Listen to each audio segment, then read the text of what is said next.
وَإِنَّهُ لَتَذْكِرَةٌ لِّلْمُتَّقِينَ وَإِنَّا لَنَعْلَمُ أَنَّ مِنكُم مُّكَذِّبِينَ وَإِنَّهُ لَحَسْرَةٌ عَلَى الْكَافِرِينَ وَإِنَّهُ لَحَقُّ الْيَقِينِ فَسَبِّحْ بِاسْمِ رَبِّكَ الْعَظِيمِ. إن الحمد لله نحمده ونستعينه ونستغفره ونعوذ بالله من شرور أنفسنا ومن سيئات أعمالنا من يهده الله فلا مضل له ومن يضلل فلا هادي له وأشهد أن لا إله إلا الله وحده لا شريك له وأشهد أن محمدا عبده ورسوله يا أيها الذين آمنوا اتقوا الله حق تقاته ولا تموتن إلا وأنتم مسلمون يا أيها الناس اتقوا ربكم الذي خلقكم من نفس واحدة وخلق منها زوجها وبث منهما رجالا كثيرا ونساء واتقوا الله الذي تساءلون به والأرحام إن الله كان عليكم رقيبا يا أيها الذين آمنوا اتقوا الله وقولوا قولا سديدا يصلح لكم أعمالكم ويغفر لكم ذنوبكم ومن يطع الله ورسوله فقد فاز فوزا عظيما أما بعد فإن خير الحديث كتاب الله وخير الهدي هدي محمد صلى الله عليه وسلم وشر الأمور محدثاتها وكل محدثة بدعة وكل بدعة ضلالة وكل ضلالة في النار. قال تعالى الشهر الحرام بالشهر الحرام والحرمات قصاص فمن اعتدى عليكم فاعتدوا عليه بمثل ما اعتدى عليكم واتقوا الله واعلموا ان الله مع المتقین. سورہ بقرہ آیت نمبر 194. اللہ رب العزت ارشاد فرماتے ہیں الشہر الحرام بالشہر الحرام، حرمت والا مہینہ حرمت والے مہینے کے بدلے میں ہے، حرمت والا مہینہ حرمت والے مہینے کے مقابل ہے. والحرمات قصاص، اور تمام حرمتیں قصاص بدلہ کی چیزیں ہیں. فمن اعتدى علیکم، پس جو تمہارے اوپر زیادتی کرے، فاعتدوا علیہ، تو تم اس پہ زیادتی کرو. بمثل ما اعتدى علیکم، اس چیز کی طرح جو اس نے تمہارے اوپر زیادتی کی ہے. فاعتدوا علیہ، تم اس کے اوپر زیادتی کرو. بمثل ما اعتدى علیکم، اس کی طرح جو اس نے تمہارے اوپر زیادتی کی ہے. واتقوا اللہ، اور اللہ رب العزت سے ڈرتے رہو. واعلموا، اور جان لو. ان اللہ، کہ بے شک اللہ تعالی مع المتقین، متقین کے ساتھ ہے، تقوی اختیار کرنے والوں کے ساتھ ہے. الشہر الحرام بالشہر الحرام، الشہر اس کا معنی ہوتا ہے مہینہ. الحرام یہ محرم کے معنی میں ہے، یعنی کہ حرمت والا مہینہ. بالشہر الحرام، با یہ معنی دے رہی ہے مقابلے کا، بدلے کا، یعنی کہ حرمت والا مہینہ حرمت والے مہینے کے بدلے میں ہے، اس کے مقابل میں ہے. والحرمات قصاص، الحرمات حرمتن کی جمع ہے. ہر وہ چیز جس کا احترام کرنا واجب ہو، جس کے تقدس کا خیال رکھنا واجب ہو. اور تمام حرمتیں قصاص، بدلہ کی چیزیں ہیں. اس آیت کے اس پہلے جملے میں اللہ رب العزت یہ وعدے کر رہے ہیں کہ حرمت والے مہینے کی حرمت کا خیال رکھا جائے گا، جب کہ آپ کا مد مقابل بھی حرمت والے مہینے کی حرمت کا خیال رکھے. اور اگر وہ حرمت والے مہینے کی حرمت کا خیال نہیں رکھتا، آپ پہ حملہ کر دیتا ہے، تو آپ اپنا دفاع کریں گے، پھر آپ حرمت والے مہینے کی حرمت کا خیال نہیں کریں گے۔ نبی علیہ الصلوۃ والسلام اور صحابہ کرام رضوان اللہ علیہم اجمعین مدینہ سے عمرے کے لیے پہلی بار نکلے تو یہ ہجرت کا 6واں سال تھا۔ صحابہ کرام کی تعداد 1400 تھی۔ نبی علیہ الصلوۃ والسلام کے ساتھ حالت احرام میں حدیبیہ تک پہنچ چکے۔ نبی علیہ الصلوۃ والسلام نے حدیبیہ پہ قیام کیا، پڑاؤ ڈالا، تاکہ مکہ والوں سے مذاکرات کیے جائیں، ان سے اجازت لی جائے، انہیں بتایا جائے کہ ہم لڑنے کے لیے نہیں آئے، صرف طواف کرنا چاہتے ہیں، عمرہ کرنا چاہتے ہیں، ہمیں آنے کی اجازت دو۔ لیکن ان لوگوں نے مسلمانوں کو اس سال عمرہ کرنے کی اجازت نہیں دی۔ مسلمانوں کے ان کے مابین ایک معاہدہ ہوا جسے صلح حدیبیہ کہا جاتا ہے۔ چونکہ حدیبیہ مقام پہ ہوا، حدیبیہ جگہ پہ ہوا، اس لیے اس معاہدے کو کیا کہتے ہیں؟ صلح حدیبیہ۔ اس میں یہ طے ہوا تھا کہ مسلمان آئندہ سال عمرے کے لیے آئیں گے۔ تو مسلمان آئندہ سال عمرے کے لیے مدینہ سے نکلے۔ پچھلے سال بھی ذوالقعدہ کا مہینہ تھا، اس سال بھی ذوالقعدہ کا مہینہ ہے، اور ذوالقعدہ کا مہینہ حرمت والے 4 مہینوں میں سے ایک ہے۔ حرمت والے مہینے کتنے ہیں؟ 4۔ ذوالقعدہ، ذوالحجہ، محرم، یہ 3 مسلسل ہیں، اور چوتھے نمبر پہ رجب ہے جو شعبان سے پہلے ہوا کرتا ہے۔ مسلمان 7ویں سال صلح حدیبیہ کے آئندہ سال معاہدے کے مطابق عمرے کے لیے آ رہے ہیں، اور خطرہ یہ ہے کہ کہیں ایسا نہ ہو کہ مکہ والے اس سال بھی اڑ جائیں، ضد لگا لیں اور مسلمانوں کو مکہ میں داخل نہ ہونے دیں۔ تو پھر ہم کیا کریں گے؟ ایک جانب ہم حالت احرام میں ہوں گے، دوسری جانب مکہ حرم کا ایریا ہے، اور تیسری طرف مہینہ کون سا ہے؟ ذوالقعدہ کا۔ تو مسلمان اس لحاظ سے پریشان تھے، تو اللہ رب العزت نے ارشاد فرمایا الشہر الحرام بالشہر الحرام، حرمت والا مہینہ حرمت والے مہینے کے بدلے میں ہے۔ اگر وہ حرمت والے مہینے کے احترام کا، تقدس کا، آداب کا خیال کریں تو آپ لوگوں نے بھی یقیناً حرمت والے مہینے کے آداب اور تقدس کا خیال کرنا ہے۔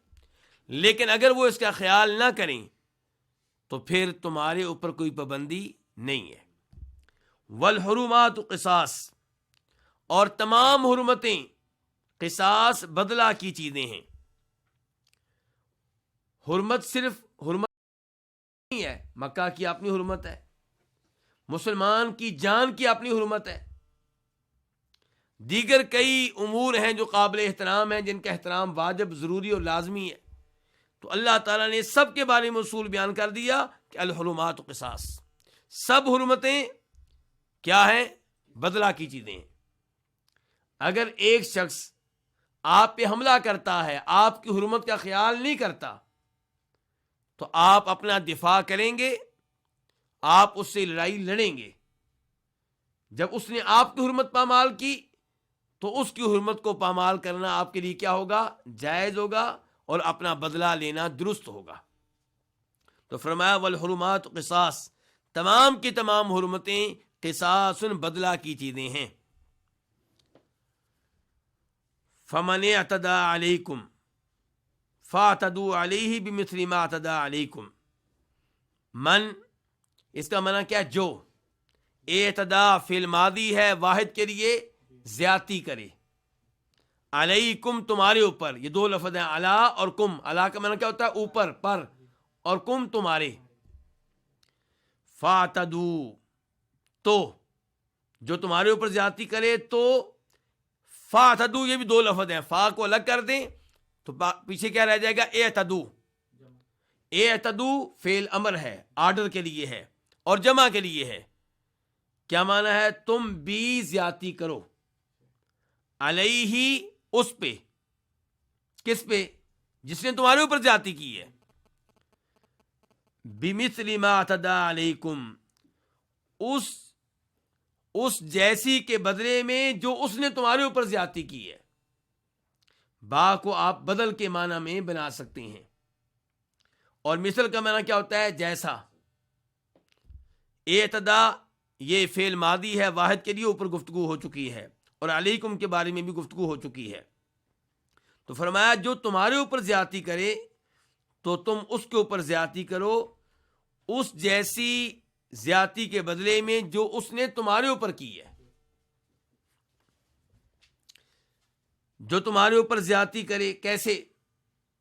تمہارے اوپر زیادتی کرے کہ حرمت والے مہینے میں تم سے لڑے، تو آپ بھی حرمت والے مہینے میں اس سے لڑ سکتے ہیں۔ جو احرام کی حالت میں آپ سے لڑے، تو آپ بھی احرام کی حالت میں اس سے لڑ سکتے ہیں۔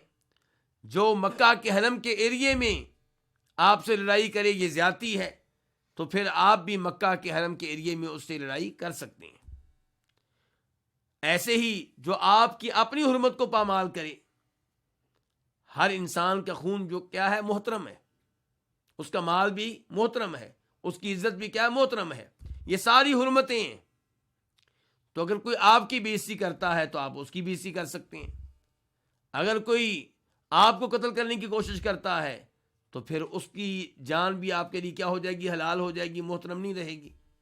اگر کوئی آپ کے مال پہ ہاتھ ڈالتا ہے، آپ کا مال چھینتا ہے اور اس پہ قبضہ کرتا ہے، تو پھر آپ کے لیے بھی اس سے بدلہ لینا کیا ہو جائے گا؟ جائز ہو جائے گا۔ تو فرمایا فَمَنِ اعْتَدَىٰ عَلَيْكُمْ، پس جو تمہارے اوپر زیادتی کرے، فَاعْتَدُوا عَلَيْهِ، تو تم بھی اس کے اوپر زیادتی کرو، اس جیسی زیادتی کے بدلے میں جو اس نے تمہارے اوپر کی ہے۔ ایک تو اس سے یہ پتہ چلا کہ اللہ رب العزت عدل و انصاف کرنے والے ہیں، عدل و انصاف کو حکم دیتے ہیں۔ اللہ تعالیٰ یہاں پہ مشرکین کے معاملے میں بھی عدل و انصاف کو حکم دے رہے ہیں، اور اللہ رب العزت نے سورہ مائدہ میں صاف صاف کہا ہے اعدلوا هو اقسط عند اللہ، کہ عدل و انصاف کرو۔ اور وہاں پہ گفتگو کن کے بارے میں ہو رہی ہے؟ کافروں کے بارے میں، غیر مسلموں کے بارے میں، اور اللہ کہہ رہے ہیں عدل و انصاف سے کام لو۔ تو اس سے پتہ چلا کہ اللہ رب العزت کسی پہ بھی ظلم و زیادتی کرنے والے نہیں ہیں، اور نہ ہی اللہ تعالیٰ ظلم و زیادتی کا حکم دیتے ہیں۔ اللہ تعالیٰ ہمیشہ عدل و انصاف کا حکم دیتے ہیں اور عدل و انصاف کرنے والوں سے محبت کرتے ہیں۔ یہاں پہ ایک سوال پیدا ہوگا کہ اللہ تعالیٰ کہہ رہے ہیں جو تمہارے اوپر زیادتی کرے تم اس کے اوپر زیادتی کرو، تو کیا زیادتی کا بدلہ لینا زیادتی ہے؟ زیادتی کا بدلہ لینا زیادتی نہیں ہے، یہ تو برحق ہے، یہ تو عدل و انصاف کے تقاضوں کے عین مطابق ہے، لیکن بظاہر لوگوں کو کیا لگے گا؟ زیادتی ہے۔ تو اس لیے اللہ تعالیٰ کہہ رہے ہیں جیسے وہ تمہارے اوپر زیادتی کرے تو تم بھی اس کے اوپر زیادتی کر سکتے ہو۔ یہ وہی انداز ہے جو انداز اللہ تعالیٰ نے سورہ شورى میں اختیار کیا، فرمایا وَجَزَاءُ سَيِّئَةٍ سَيِّئَةٌ مِثْلُهَا، برائی کا بدلہ کیا ہے؟ اس جیسی برائی۔ حالانکہ برائی کی جو سزا آپ دیں گے وہ برائی نہیں ہے، لیکن بظاہر ایسا ہے۔ اور یہاں پہ اللہ تعالیٰ نے کیا کہا ہے کہ ان کے اوپر اتنی زیادتی کرو جتنی انہوں نے تمہارے اوپر زیادتی کی ہے۔ جتنی زیادتی آپ پہ ہوئی ہے اس سے زیادہ بدلہ لینے کی اجازت نہیں ہے۔ کسی نے آپ کو ایک تھپڑ مارا تو آپ ایک تھپڑ مار سکتے ہیں، دو نہیں۔ اینٹ کا جواب پتھر سے دینا یہ اسلام کا اصول نہیں ہے۔ جتنی زیادتی ہوئی اتنا بدلہ لینے کی آپ کو اجازت ہے۔ اللہ تعالیٰ فرماتے ہیں ایک اور مقام پہ وَإِنْ عَاقَبْتُمْ فَعَاقِبُوا بِمِثْلِ مَا عُوقِبْتُمْ بِهِ، اس کا مفہوم بھی یہی ہے جو ان الفاظ کا ہے جن کی ابھی ہم تفسیر کر رہے ہیں۔ اللہ تعالیٰ فرماتے ہیں اس کے بعد وَاتَّقُوا اللَّهَ وَاعْلَمُوا أَنَّ اللَّهَ مَعَ الْمُتَّقِينَ۔ وَاتَّقُوا اللَّهَ، واو کا معنی اور ہوا، اور اتقوا فعل امر ہے جمع کے لیے۔ تم تقوی اختیار کرو، تم ڈرو، تم بچو۔ ڈرو کس سے؟ اتقوا اللہ، اللہ رب العزت سے۔ یعنی کہ واتقوا اللہ وَاعْلَمُوا أَنَّ اللَّهَ مَعَ الْمُتَّقِينَ، واو کا معنی پھر اور ہے، اور اعلموا فعل امر ہے جمع کے لیے، تم جان لو، تمہیں یہ بات معلوم ہونی چاہیے۔ اعلموا کا واحد کیا؟ اعلم، تو جان لے، تو اعلموا تم سب جان لو۔ کیا بات جان لو؟ یہ جان لو کہ ان اللہ مع المتقین، بے شک اللہ تعالیٰ متقین کے ساتھ ہے۔ مع ساتھ، اور المتقین یہ جمع ہے المتقی کی، اور المتقی اسم فاعل ہے اتقا یتقی سے، تو المتقین تقوی اختیار کرنے والے، پرہیزگاری اختیار کرنے والے، اللہ تعالیٰ سے ڈرنے والے، یعنی کہ تم اللہ سے ڈرتے رہو اور جان لو کہ بے شک اللہ تعالیٰ ڈرنے والوں کے ساتھ ہے، متقی لوگوں کے ساتھ ہے، تقوی اختیار کرنے والوں کے ساتھ ہے۔ واتقوا اللہ، اس سے ایک تو یہ پتہ چلا کہ اللہ تعالیٰ تقوی کا حکم دیتے ہیں، اور اللہ نے کئی بار تقوی کا حکم دیا ہے۔ آپ ان 3 آیات پہ غور کر لیں جو نبی علیہ الصلوۃ والسلام خطبہ حاجت میں پڑھا کرتے تھے۔ یا ایھا الذین آمنوا اتقوا اللہ حق تقاتہ، اے ایمان والو اللہ سے ڈرو جیسا کہ اللہ سے ڈرنے کا حق ہے، متقی بن جاؤ جیسے متقی بننے کا حق ہے۔ یا ایھا الذین آمنوا اتقوا اللہ وقولوا قولا سدیدا، اے ایمان والو اللہ سے ڈرو اور درست بات کہا کرو، سچی بات کہا کرو۔ یا ایھا الناس اتقوا ربکم، اے لوگو اپنے اس رب سے ڈرو، الذی خلقکم من نفس واحدہ، جس نے تمہیں ایک ہی جان سے پیدا کیا۔ تو اللہ تعالیٰ بار بار تقوی اختیار کرنے کا حکم دیتے ہیں، متقی بننے کا حکم دیتے ہیں، پرہیزگار بننے کا حکم دیتے ہیں۔ ایک مقام پہ اللہ نے فرمایا وَلَقَدْ وَصَّيْنَا الَّذِينَ أُوتُوا الْكِتَابَ مِن قَبْلِكُمْ وَإِيَّاكُمْ أَنِ اتَّقُوا اللَّهَ، کہ ہم نے تم سے پہلے لوگوں کو بھی وصیت کی تھی اور تمہیں بھی وصیت کر رہے ہیں، انہیں بھی تاکید کی تھی، تمہیں بھی تاکید کر رہے ہیں، کیا؟ اتقوا اللہ، کہ اللہ تعالیٰ سے ڈرتے رہو۔ تو اللہ سے ڈرنا کیسے ہوگا؟ جس کام کے کرنے کا اللہ نے حکم دیا آپ اس کو بجا لائیں، اللہ کا ہر آرڈر مان لیں، یہ تقوی ہے۔ اور جن جن چیزوں سے اللہ نے منع کیا ہے، جن کو حرام قرار دیا ہے، ان سے دور رہیں، یہ تقوی ہے۔ تو تقوی کا حق وہی ادا کرے گا جو اللہ کے ہر آرڈر کو مانے گا اور اللہ تعالیٰ نے جن جن چیزوں سے منع کیا ان سے دور رہے گا۔ تو فرمایا واتقوا اللہ، اور اللہ سے ڈرو، اور خصوصاً یہاں پہ آپ بدلہ لینے لگے ہیں اس زیادتی کا جو آپ کے اوپر ہوئی ہے، تو زیادتی کا بدلہ لیتے ہوئے اللہ سے ڈریں۔ ایک تھپڑ کے جواب میں 2 تھپڑ ماروں گا، یہ اسلام کے اصولوں کے خلاف ہے۔ ہمارا انہوں نے 1 آدمی مارا، ہم ان کے 2 ماریں گے، یہ اسلام کے اصولوں کے خلاف ہے۔ وَاعْلَمُوا، اور جان لو، کیا جان لو؟ کہ اللہ تعالیٰ متقین کے ساتھ ہیں۔ یہاں سے ایک تو ہمیں یہ سبق ملا کہ انسان کو اپنے رب کے بارے میں معلوم ہونا چاہیے، رب کے ناموں کے بارے میں، رب کی صفات کے بارے میں، رب کن کے ساتھ ہوتا ہے، کن کی مدد کرتا ہے، کن کی تائید کرتا ہے، اور رب کن پہ ناراض ہو جاتا ہے، رب کن کو سزا دیتا ہے، رب کن کو جنت دیتا ہے، یہ سب آپ کو معلوم ہونا چاہیے۔ کیوں؟ ایک تو اس لیے کہ اپنے رب کا، اپنے خالق کا، اپنے مالک کا تعارف، دوسرے نمبر پہ جب آپ کو پتا ہوگا کہ اللہ کن کی مدد کرتا ہے تو آپ ان جیسا بننے کی کوشش کریں گے جن کی اللہ مدد کرتا ہے۔ جب آپ کو معلوم ہوگا اللہ کا عذاب کن پہ نازل ہوتا ہے تو آپ ان جیسا بننے سے بچنے کی کوشش کریں گے جن جیسوں پہ اللہ کا عذاب ہوتا ہے۔ تو فرمایا وَاعْلَمُوا، اور جان لو، ان اللہ مع المتقین، بے شک اللہ تعالیٰ متقین کے ساتھ ہے۔ تو معیت کا معنی دے رہا ہے، ساتھ اس کا مطلب ہے۔ تو اللہ تعالیٰ کن کے ساتھ ہے؟ متقین کے ساتھ۔ اس کا مطلب یہ ہے کہ جو متقین نہیں ہیں اللہ ان کے ساتھ نہیں ہے۔ ایک طرف قرآن یہ بتاتا ہے کہ اللہ تعالیٰ ہر ایک کے ساتھ ہے، اور کبھی قرآن کہتا ہے کہ اللہ متقین کے ساتھ ہے۔ تو کیا ہم کہہ سکتے ہیں کہ قرآن کی آیات میں ٹکراؤ ہے، تضاد ہے، تصادم ہے؟ ایسا ہم نہیں کہہ سکتے۔ کیوں نہیں کہہ سکتے؟ کیونکہ دونوں آیتوں پہ غور کریں گے تو آپ کو پتہ چلے گا کوئی ٹکراؤ نہیں، کوئی تصادم نہیں ہے، اور یہاں سے سبق حاصل کرنا چاہیے منکرین حدیث، نبی علیہ الصلوۃ والسلام کی احادیث کو حجت نہ ماننے والے جو شکوک و شبہات پیش کرتے ہیں، ان میں سے ایک یہ ہے کہ کئی احادیث قرآن سے ٹکراتی ہیں۔ ہم کہتے ہیں ایسا ممکن ہی نہیں ہے، آپ غور کریں، یا تو وہ روایت ضعیف ہوگی، اس کی سند درست نہیں ہوگی، نبی علیہ الصلوۃ والسلام سے وہ حدیث ثابت نہیں ہوگی، اور اگر ثابت ہے تو پھر قرآن اور حدیث میں ٹکراؤ نہیں ہوگا اگر آپ غور کریں گے اور آپ کی نیت صاف ہوگی تو۔ جیسے قرآن کی ایک آیت دوسری آیت سے کئی دفعہ یوں لگتا ہے کہ ٹکرا رہی ہے، حقیقت میں ٹکراؤ نہیں ہوتا، ایسے ہی صحیح حدیث اور قرآن کی کسی آیت میں ٹکراؤ نہیں ہوتا۔ ٹکراؤ کیسے ہو سکتا ہے؟ احادیث بھی بنیادی طور پہ اللہ کی طرف سے ہیں، وما ينطق عن الهوى ان هو الا وحی یوحى۔ اللہ تعالیٰ فرماتے ہیں کہ ہمارے نبی جو بھی کلام کرتے ہیں وہ کیا ہوتا ہے؟ وحی پہ مشتمل ہوتا ہے۔ تو جب احادیث وحی پہ مشتمل ہیں تو ایک وحی دوسری وحی سے کیسے ٹکرا سکتی ہے؟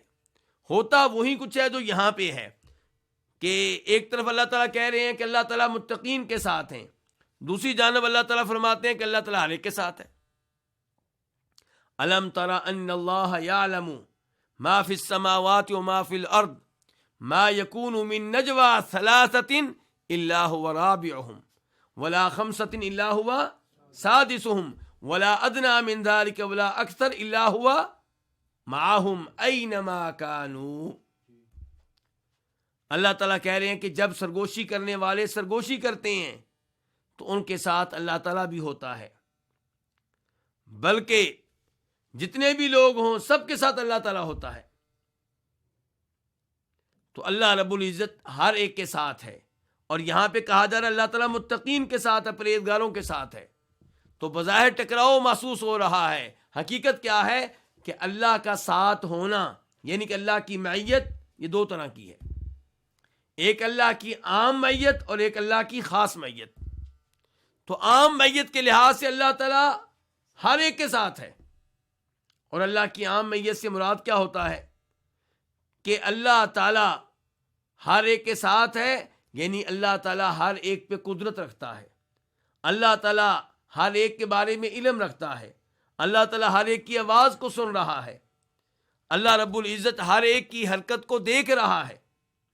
تو دیکھنے کے لحاظ سے، سننے کے لحاظ سے، قدرت کے لحاظ سے، علم کے اعتبار سے اللہ تعالیٰ ہر ایک کے ساتھ ہے، کوئی بھی اللہ کی قدرت سے باہر نہیں ہے، کوئی بھی اللہ تعالیٰ سے مخفی اور پوشیدہ نہیں ہے۔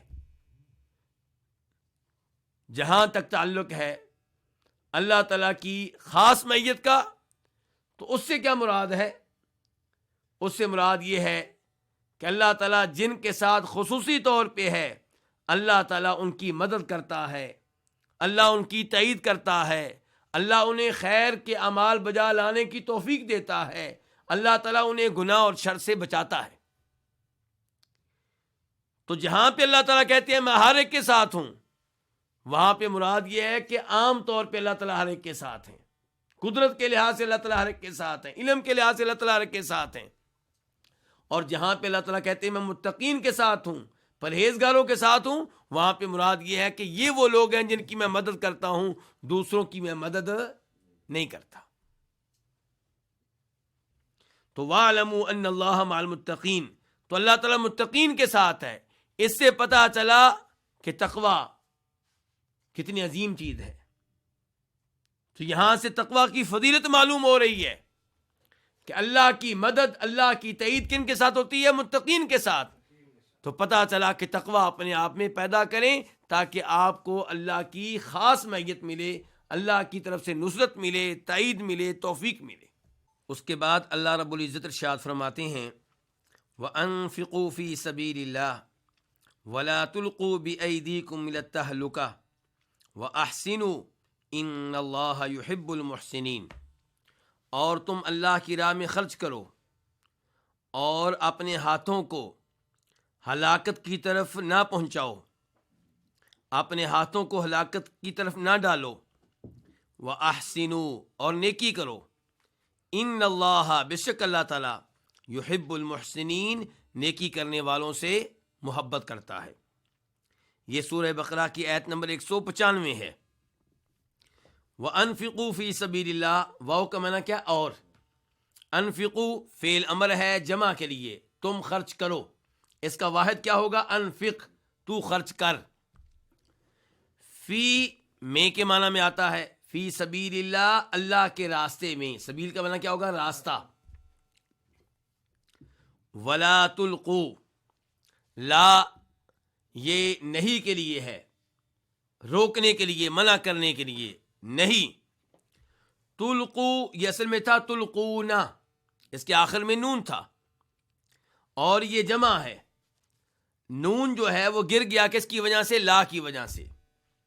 اب معنی کیا ہو گیا؟ ولا تلقو اور تم نہ ڈالو، بِأَيْدِيكُمْ یہ تین الفاظ ہیں، با، ایدی اور کم۔ ایدی یہ جمع ہے کس کی؟ یدن کی۔ یدن کس کو کہتے ہیں؟ ایک ہاتھ کو۔ ایدی کئی ہاتھ، کم تم، اور تم نہ ڈالو اپنے ہاتھوں کو۔ اور یہ جو با ہے، با، اس با کے بارے میں کئی علماء کرام کی رائے ہے کہ یہ با زائدہ ہے، اضافی ہے۔ صحیح موقف یہ ہے کہ یہ با زائدہ نہیں ہے، بلکہ یہ با تضمین کے لیے ہے۔ تضمین سے کیا مراد ہے؟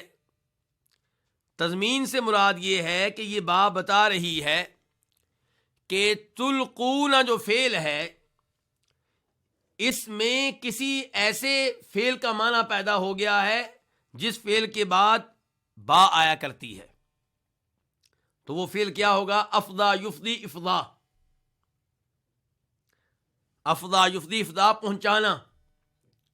تو ولا تلقوا بأیدیکم الی التہلکہ، اور تم اپنے ہاتھوں کو ہلاکت کی طرف نہ پہنچاؤ، تم اپنے ہاتھ ہلاکت کی طرف نہ پہنچاؤ انہیں ہلاکت میں ڈالتے ہوئے۔ الا کا معنی کیا ہوگا؟ طرف، اور تم اپنے ہاتھوں کو نہ پہنچاؤ، نہ ڈالو ہلاکت کی طرف۔ التہلکہ یہ مصدر ہے، ہلاکہ یہلکو سے مصدر سمائی ہے، اس کا معنی کیا ہوگا؟ ہلاکت۔ وَأَحْسِنُوا واو کا معنی ہو گیا اور احسنوا فعل امر ہے جمع کے لیے، تم نیکی کرو، اس کا واحد کیا ہوتا ہے؟ احسن، نیکی کر۔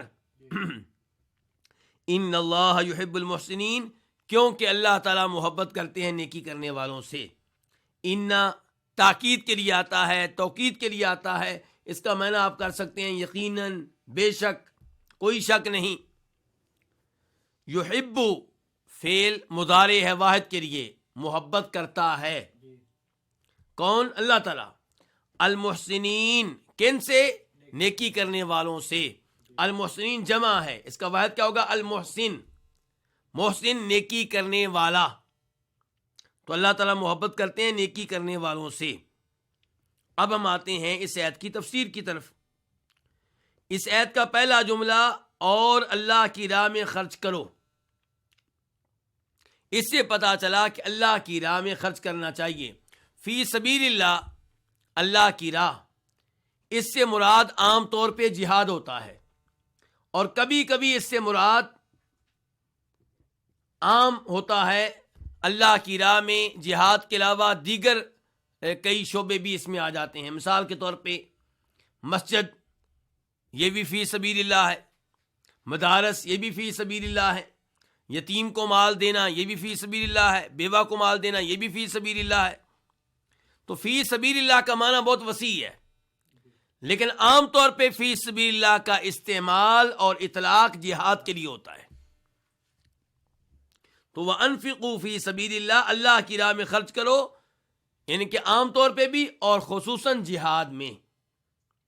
تو وَأَنفِقُوا فِي سَبِيلِ اللَّهِ، اللہ کی راہ میں خرچ کرو یعنی کہ جہاد پہ مال لگاؤ، جہاد پہ مال صرف کرو، مجاہدوں پہ لگاؤ، اور جہاد کے جو آلات ہیں، جہاد کے لیے جو ہتھیار خریدے جاتے ہیں ان پہ مال لگاؤ۔ ولا تلقوا بأیدیکم الی التہلکہ، اور اپنے ہاتھوں کو ہلاکت کی طرف نہ ڈالو، ہلاکت کی طرف نہ پہنچاؤ۔ اس سے کیا مراد ہے؟ کسی بھی طریقے سے اپنے آپ کو ہلاکت میں ڈالنا ممنوع ہے، خودکشی کرنا کیا ہے؟ ممنوع ہے۔ اللہ تعالیٰ ایک اور مقام پہ فرماتے ہیں وَلَا تَقْتُلُوا أَنفُسَكُمْ، کہ اپنے آپ کو ہلاک نہ کرو۔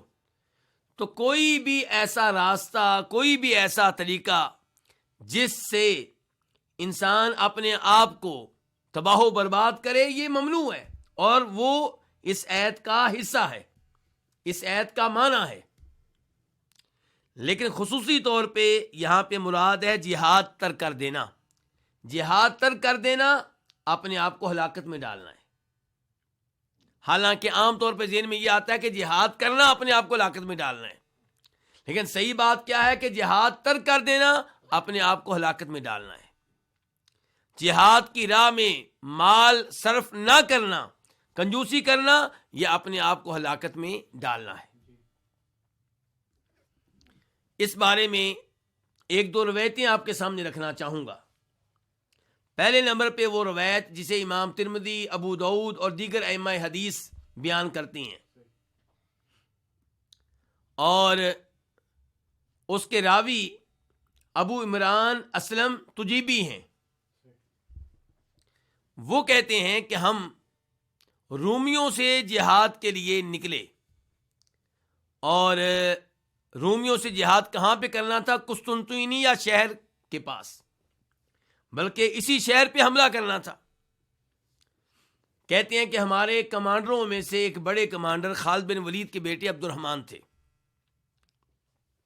ہم وہاں پہ پہنچے تو رومی لوگ مقابلے کے لیے تیار تھے اور بہت بڑی قوت میں تھے۔ تو مسلمانوں میں سے ایک آدمی نے ان پہ حملہ کر دیا۔ حملہ کرنے والے کتنے ہیں؟ ایک، اور ادھر دشمن کثیر تعداد میں ہیں۔ تو جب ایک آدمی نے حملہ کیا تو دیگر لوگوں نے اونچی اونچی آواز سے کہنا شروع کر دیا لا الہ الا اللہ، اللہ کے سوا کوئی معبود برحق نہیں۔ یہ آدمی اپنے آپ کو ہلاکت میں ڈال رہا ہے۔ وہ کہنا یہ چاہ رہے تھے کہ اللہ نے کہا ہے وَلَا تُلْقُوا بِأَيْدِيكُمْ إِلَى التَّهْلُكَةِ، اپنے آپ کو ہلاکت میں نہ ڈالو، اور یہ شخص قرآن کی اس آیت کی خلاف ورزی کر رہا ہے اور اپنے آپ کو ہلاکت میں ڈال رہا ہے۔ ابو ایوب انصاری رضی اللہ تعالیٰ عنہ بھی اس مارکے میں موجود تھے۔ انہوں نے کہا کہ یہ آیت ہمارے بارے میں نازل ہوئی ہے، جو آیت تم اس آدمی کو پر چسپاں کر رہے ہو، یعنی کہ ہم جانتے ہیں کہ اس آیت کا معنی مفہوم کیا ہے، ہم سے پوچھو کیونکہ ہمارے بارے میں نازل ہوئی ہے۔ تو کہنے لگے ابو ایوب انصاری کہ جب اللہ رب العزت نے اسلام کو غالب کر دیا، نبی علیہ الصلوۃ والسلام کو شان و شوکت دے دی، تو ہم انصاریوں نے سوچا، ہم نے کہا کہ بھئی ہمارے مال ضائع ہو گئے، ہمارے باغات اجڑ گئے، اور ہمارے درختوں کو بہت نقصان پہنچ چکا۔ اب وقت آ گیا ہے کہ ہم ٹائم دیں، کس کو؟ اپنے باغات کو، اپنے کھیتوں کو، اپنے درختوں کو، اور ان کی اصلاح کریں، ان کو ٹھیک کریں، اور جہاد کو ترک کر دیں۔ تو اللہ رب العزت نے یہ آیت نازل فرمائی۔ کون کہہ رہے ہیں؟ ابو ایوب انصاری، کہ اللہ نے یہ آیت نازل فرمائی کہ وَأَنفِقُوا فِي سَبِيلِ اللَّهِ وَلَا تُلْقُوا بِأَيْدِيكُمْ إِلَى التَّهْلُكَةِ، اللہ کی راہ میں مال صرف کرتے رہو اور اپنے ہاتھوں کو ہلاکت میں نہ ڈالو۔ ابو ایوب انصاری فرماتے ہیں اس کا مطلب یہ ہوا کہ جہاد ترک کر کے اپنی زمینوں کو ٹائم دینا، اپنے باغات کو وقت دینا، اپنے درختوں کو وقت دینا، یہ تھا اپنے آپ کو ہلاکت میں ڈالنا، یعنی جہاد ترک کرنا یہ تھا اپنے آپ کو ہلاکت میں ڈالنا۔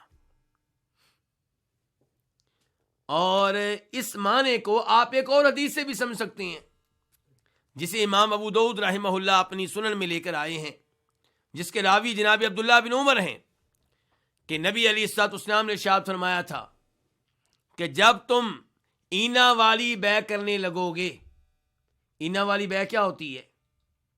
اینا والی بیع میں انسان سود کے لیے ہیلا اختیار کرتا ہے.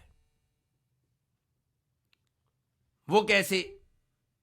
وہ اس طرح کہ ایک آدمی دوسرے کو کوئی چیز بیچتا ہے ادھار پہ، اور ادھار کی وجہ سے قیمت زیادہ لگاتا ہے. مثال کے طور پہ بات سمجھانے کے لیے میں مثال دے دیتا ہوں، ایک قلم کی مثال دے دیتا ہوں. یہ قلم ہے ہمارے پاس، یہ میں آپ کو بیچتا ہوں ادھار پہ کتنے میں؟ 100 روپے میں. اور طے یہ ہوا ہے کہ آپ یہ 100 روپیہ مجھے 2 سال تک دے دیں گے. پھر اس کے بعد یہی قلم میں آپ سے خرید لیتا ہوں ادھار پہ نہیں، کیش پہ. میں آپ کو نقدی ابھی سے دیتا ہوں، اور کتنے میں خرید لیتا ہوں؟ 100 روپے میں. بیچا قلم میں نے کتنے میں؟ 200 روپے میں. جب بیچا تھا 200 روپے میں، ادھار پہ بیچا تھا نا.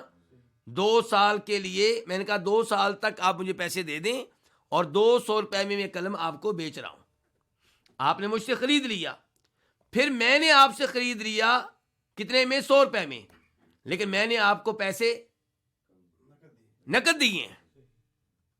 میں نے آپ کو پیسے نقد دیے ہیں. اچھا، اب آپ مجھے بتائیں کہ رزلٹ کیا نکلا، نتیجہ کیا نکلا؟ نتیجہ یہ نکلا کہ میں نے آپ کو 100 روپیہ دیا ہے اور 200 روپیہ واپس لوں گا. ایسے ہی ہے. یہ سود نہیں تو اور کیا ہے؟ قلم تو درمیان میں ایک بہانہ بنا. سود کو حلال کرنے کے لیے قلم کو درمیان میں بہانہ بنایا گیا ہے. حقیقت یہ نکلی، رزلٹ یہ نکلا کہ میں نے آپ کو 100 روپیہ دیا ہے اور 2 سال کے بعد واپس لوں گا تو ساتھ 100 روپیہ اضافی بھی لوں گا. یہ 100 روپیہ اضافی سود ہے. تو ایسی بے کو کیا کہتے ہیں؟ بے اینا. تو آپ فرما رہے ہیں نبی علیہ الصلوۃ والسلام کہ جب تم اینا والی بے کرنے لگو گے اور کھیتی باڑی پہ راضی ہو جاؤ گے، مطمئن ہو جاؤ گے، اور بیلوں کی، گائیوں کی دمیں پکڑ لو گے اور جہاد ترک کر دو گے، تب اللہ تعالیٰ تم پہ ایسی ذلت مسلط کرے گا جس کو اللہ تعالیٰ واپس نہیں لے گا، یہاں تک کہ تم اللہ کے دین کی طرف واپس آ جاؤ. یعنی کہ عزت کب ملے گی مسلمانوں کو؟ جب دین پہ عمل کریں گے. ذلت کس لیے ملی ہے؟ سود لیتے ہیں، سود دیتے ہیں، لیکن اس کے لیے ہیلا اختیار کرتے ہیں، اور کھیتی باڑی پہ، جانوروں پہ اتنے مطمئن ہیں کہ جہاد کو بھول بیٹھے ہیں، اللہ کی واجبات اور فرائض کو بھول بیٹھے ہیں، نمازیں نہیں پڑھتے وقت پہ، رمضان کے روزے نہیں رکھتے. کس کی خاطر؟ کھیتی باڑی کی خاطر، جانوروں کی خاطر. اور پھر حرام چیزوں کا ارتکاب کرتے ہیں. تو جب یہ سارے کام تم کرنے لگ جاؤ گے، فرماتے ہیں نبی علیہ السلام، تب اللہ تعالیٰ تم پہ ذلت و رسوائی کو مسلط کر دے گا. تو یہاں پہ بھی جو ابو ایوب انصاری نے تفسیر بتائی ہے، اس کا مطلب بھی یہی ہے کہ جب آپ جہاد کو ترک کر کے سارا وقت، ساری توجہ کس کو دیں گے؟ اپنے مال کو، اپنی زمینوں کو، اپنے باغات کو، اپنی کھیتیوں کو، تو یہ اپنے آپ کو ہلاکت میں ڈالنا ہوگا. اور دوسری تفسیر صحابہ کرام نے یہ بیان کی ہے کہ جہاد کی راہ میں مال صرف نہ کرنا، یہ بھی اپنے آپ کو ہلاکت میں ڈالنا ہے. اور تیسری تفسیر یہ بیان کی گئی ہے کہ گناہ کرنے کے بعد یہ سمجھنا کہ اللہ مجھے معاف نہیں کرے گا، اللہ مجھے نہیں بخشے گا، یہ بھی اپنے آپ کو ہلاکت میں ڈالنا ہے. اگر آپ سے گناہ ہو گئے ہیں تو آپ اللہ تعالیٰ کے بارے میں حسن ظن رکھیں، سچی توبہ کریں، اللہ تعالیٰ گناہوں کو معاف کرنے والے ہیں. تو پتہ چلا کہ اپنے آپ کو ہلاکت میں ڈالنا، اس کا معنی کافی وسیع ہے، اور اس کی چند مثالیں میں نے آپ کے سامنے رکھی ہیں. اللہ تعالیٰ فرماتے ہیں وَأَحْسِنُوا، اور نیکی کرو. کیسے نیکی کرو؟ اللہ کی راہ میں مال صرف کر کے نیکی کرو. غریبوں پہ مال صرف کرو، یتیموں پہ مال صرف کرو، بیواؤں پہ مال صرف کرو، مجاہدوں پہ مال صرف کرو. یہ تمہاری نیکی ہے، یہ نیکی کرتے رہو. ان اللہ یحب المحسنین. کیوں یہ نیکی کرتے رہو؟ کیونکہ اللہ تعالیٰ نیکی کرنے والوں سے محبت کرتا ہے. اس کا کیا مطلب ہوا؟ مطلب یہ ہوا کہ اگر آپ اللہ کے محبوب بندے بننا چاہتے ہیں، اگر آپ اللہ کی محبت کو حاصل کرنا چاہتے ہیں تو یہ اتنا بڑا اعزاز ہے جسے حاصل کرنے کے لیے اللہ کے بندوں کے ساتھ نیکی کرنا ہوگی. آپ اللہ کے بندوں کے ساتھ نیکی کریں، آسمان والا آپ کو اپنا محبوب بنا لے گا. یہاں سے ایک تو یہ پتا چلا کہ اللہ تعالیٰ کی محبت کو حاصل کرنے کی کوشش کرنی چاہیے، اللہ کا محبوب بندہ بننے کی کوشش کرنی چاہیے. اسی لیے تو اللہ ترغیب دے رہے ہیں. اللہ کہہ رہے ہیں نیکی کرو، اور وجہ کیا بتا رہے ہیں کہ نیکی کرو گے اللہ تمہیں اپنا محبوب بنا لے گا. اور پتہ چلا کہ اللہ رب العزت کئی بندوں سے حقیقی طور پہ محبت کرتے ہیں. افسوس سے کہنا پڑتا ہے کہ کئی لوگ اللہ کے ناموں کو الفاظ کی حد تک مان لیتے ہیں، اللہ کی صفات کو الفاظ کی حد تک مان لیتے ہیں، لیکن ان کا حقیقی معنی نہیں مانتے بلکہ تعویل سے کام لیتے ہیں. اب یہاں پہ کیا تعویل کرتے ہیں کہ اللہ تعالیٰ نیکی کرنے والوں سے محبت کرتا ہے، یعنی اللہ تعالیٰ نیکی کرنے والوں کو ثواب دیتا ہے. ہم کہتے ہیں کہ پہلے یہ مانو کہ اللہ ان سے محبت کرتا ہے، پھر یہ کہو کہ جس سے اللہ کو محبت ہو گئی اسے ثواب مل گیا، اسے اعزازات مل گئے، اسے شان مل گئی، اسے مقام مل گیا، اسے سب کچھ مل گیا. لیکن افسوس سے کہنا پڑتا ہے کہ کئی لوگ اللہ تعالیٰ کی اس صفت کو قبول کرنے کے لیے تیار نہیں ہیں. وَأَحْسِنُوا کا ایک مطلب یہ بھی ہو سکتا ہے کہ آپ اللہ تعالیٰ کی عبادت میں احسان پیدا کریں، عمدگی پیدا کریں. جیسا کہ حدیث میں آتا ہے، حدیث جبریل علیہ السلام میں. حدیث جبریل سے مراد کون سی حدیث ہے؟ وہ حدیث اس میں آتا ہے، عمر فاروق کہتے ہیں کہ نبی علیہ الصلوۃ والسلام کے پاس ایک آدمی آیا، بعد میں پتا چلا وہ کون تھا؟ فرشتہ تھا. جبریل علیہ السلام تھے. انہوں نے آپ سے سوال کیا تھا اسلام کسے کہتے ہیں، ایمان کسے کہتے ہیں، احسان کسے کہتے ہیں؟ تو احسان کی تعریف کرتے ہوئے آپ نے کہا تھا ان تعبد اللہ کأنک تراہ فإن لم تکن تراہ فإنہ یراک. آپ اللہ کی عبادت ایسے کریں گویا کہ آپ اللہ کو دیکھ رہے ہیں، اور اگر آپ اللہ کو نہیں دیکھ رہے، اور یقیناً انسان اللہ کو دنیا میں دیکھ نہیں سکتا، لیکن عبادت کا انداز یہ ہونا چاہیے گویا کہ آپ اللہ کو دیکھ رہے ہیں. اور اگر آپ اس درجے تک نہیں پہنچ سکتے تو یہ بات تو یقینی ہے کہ اللہ آپ کو دیکھ رہا ہے. کم از کم اللہ کی عبادت کرتے ہوئے یہ ذہن میں رکھا کریں. تو جس انسان کے ذہن میں یہ ہوگا کہ میرا اللہ مجھے دیکھ رہا ہے، اس کی عبادت میں عمدگی پیدا ہوگی یا نہیں ہوگی؟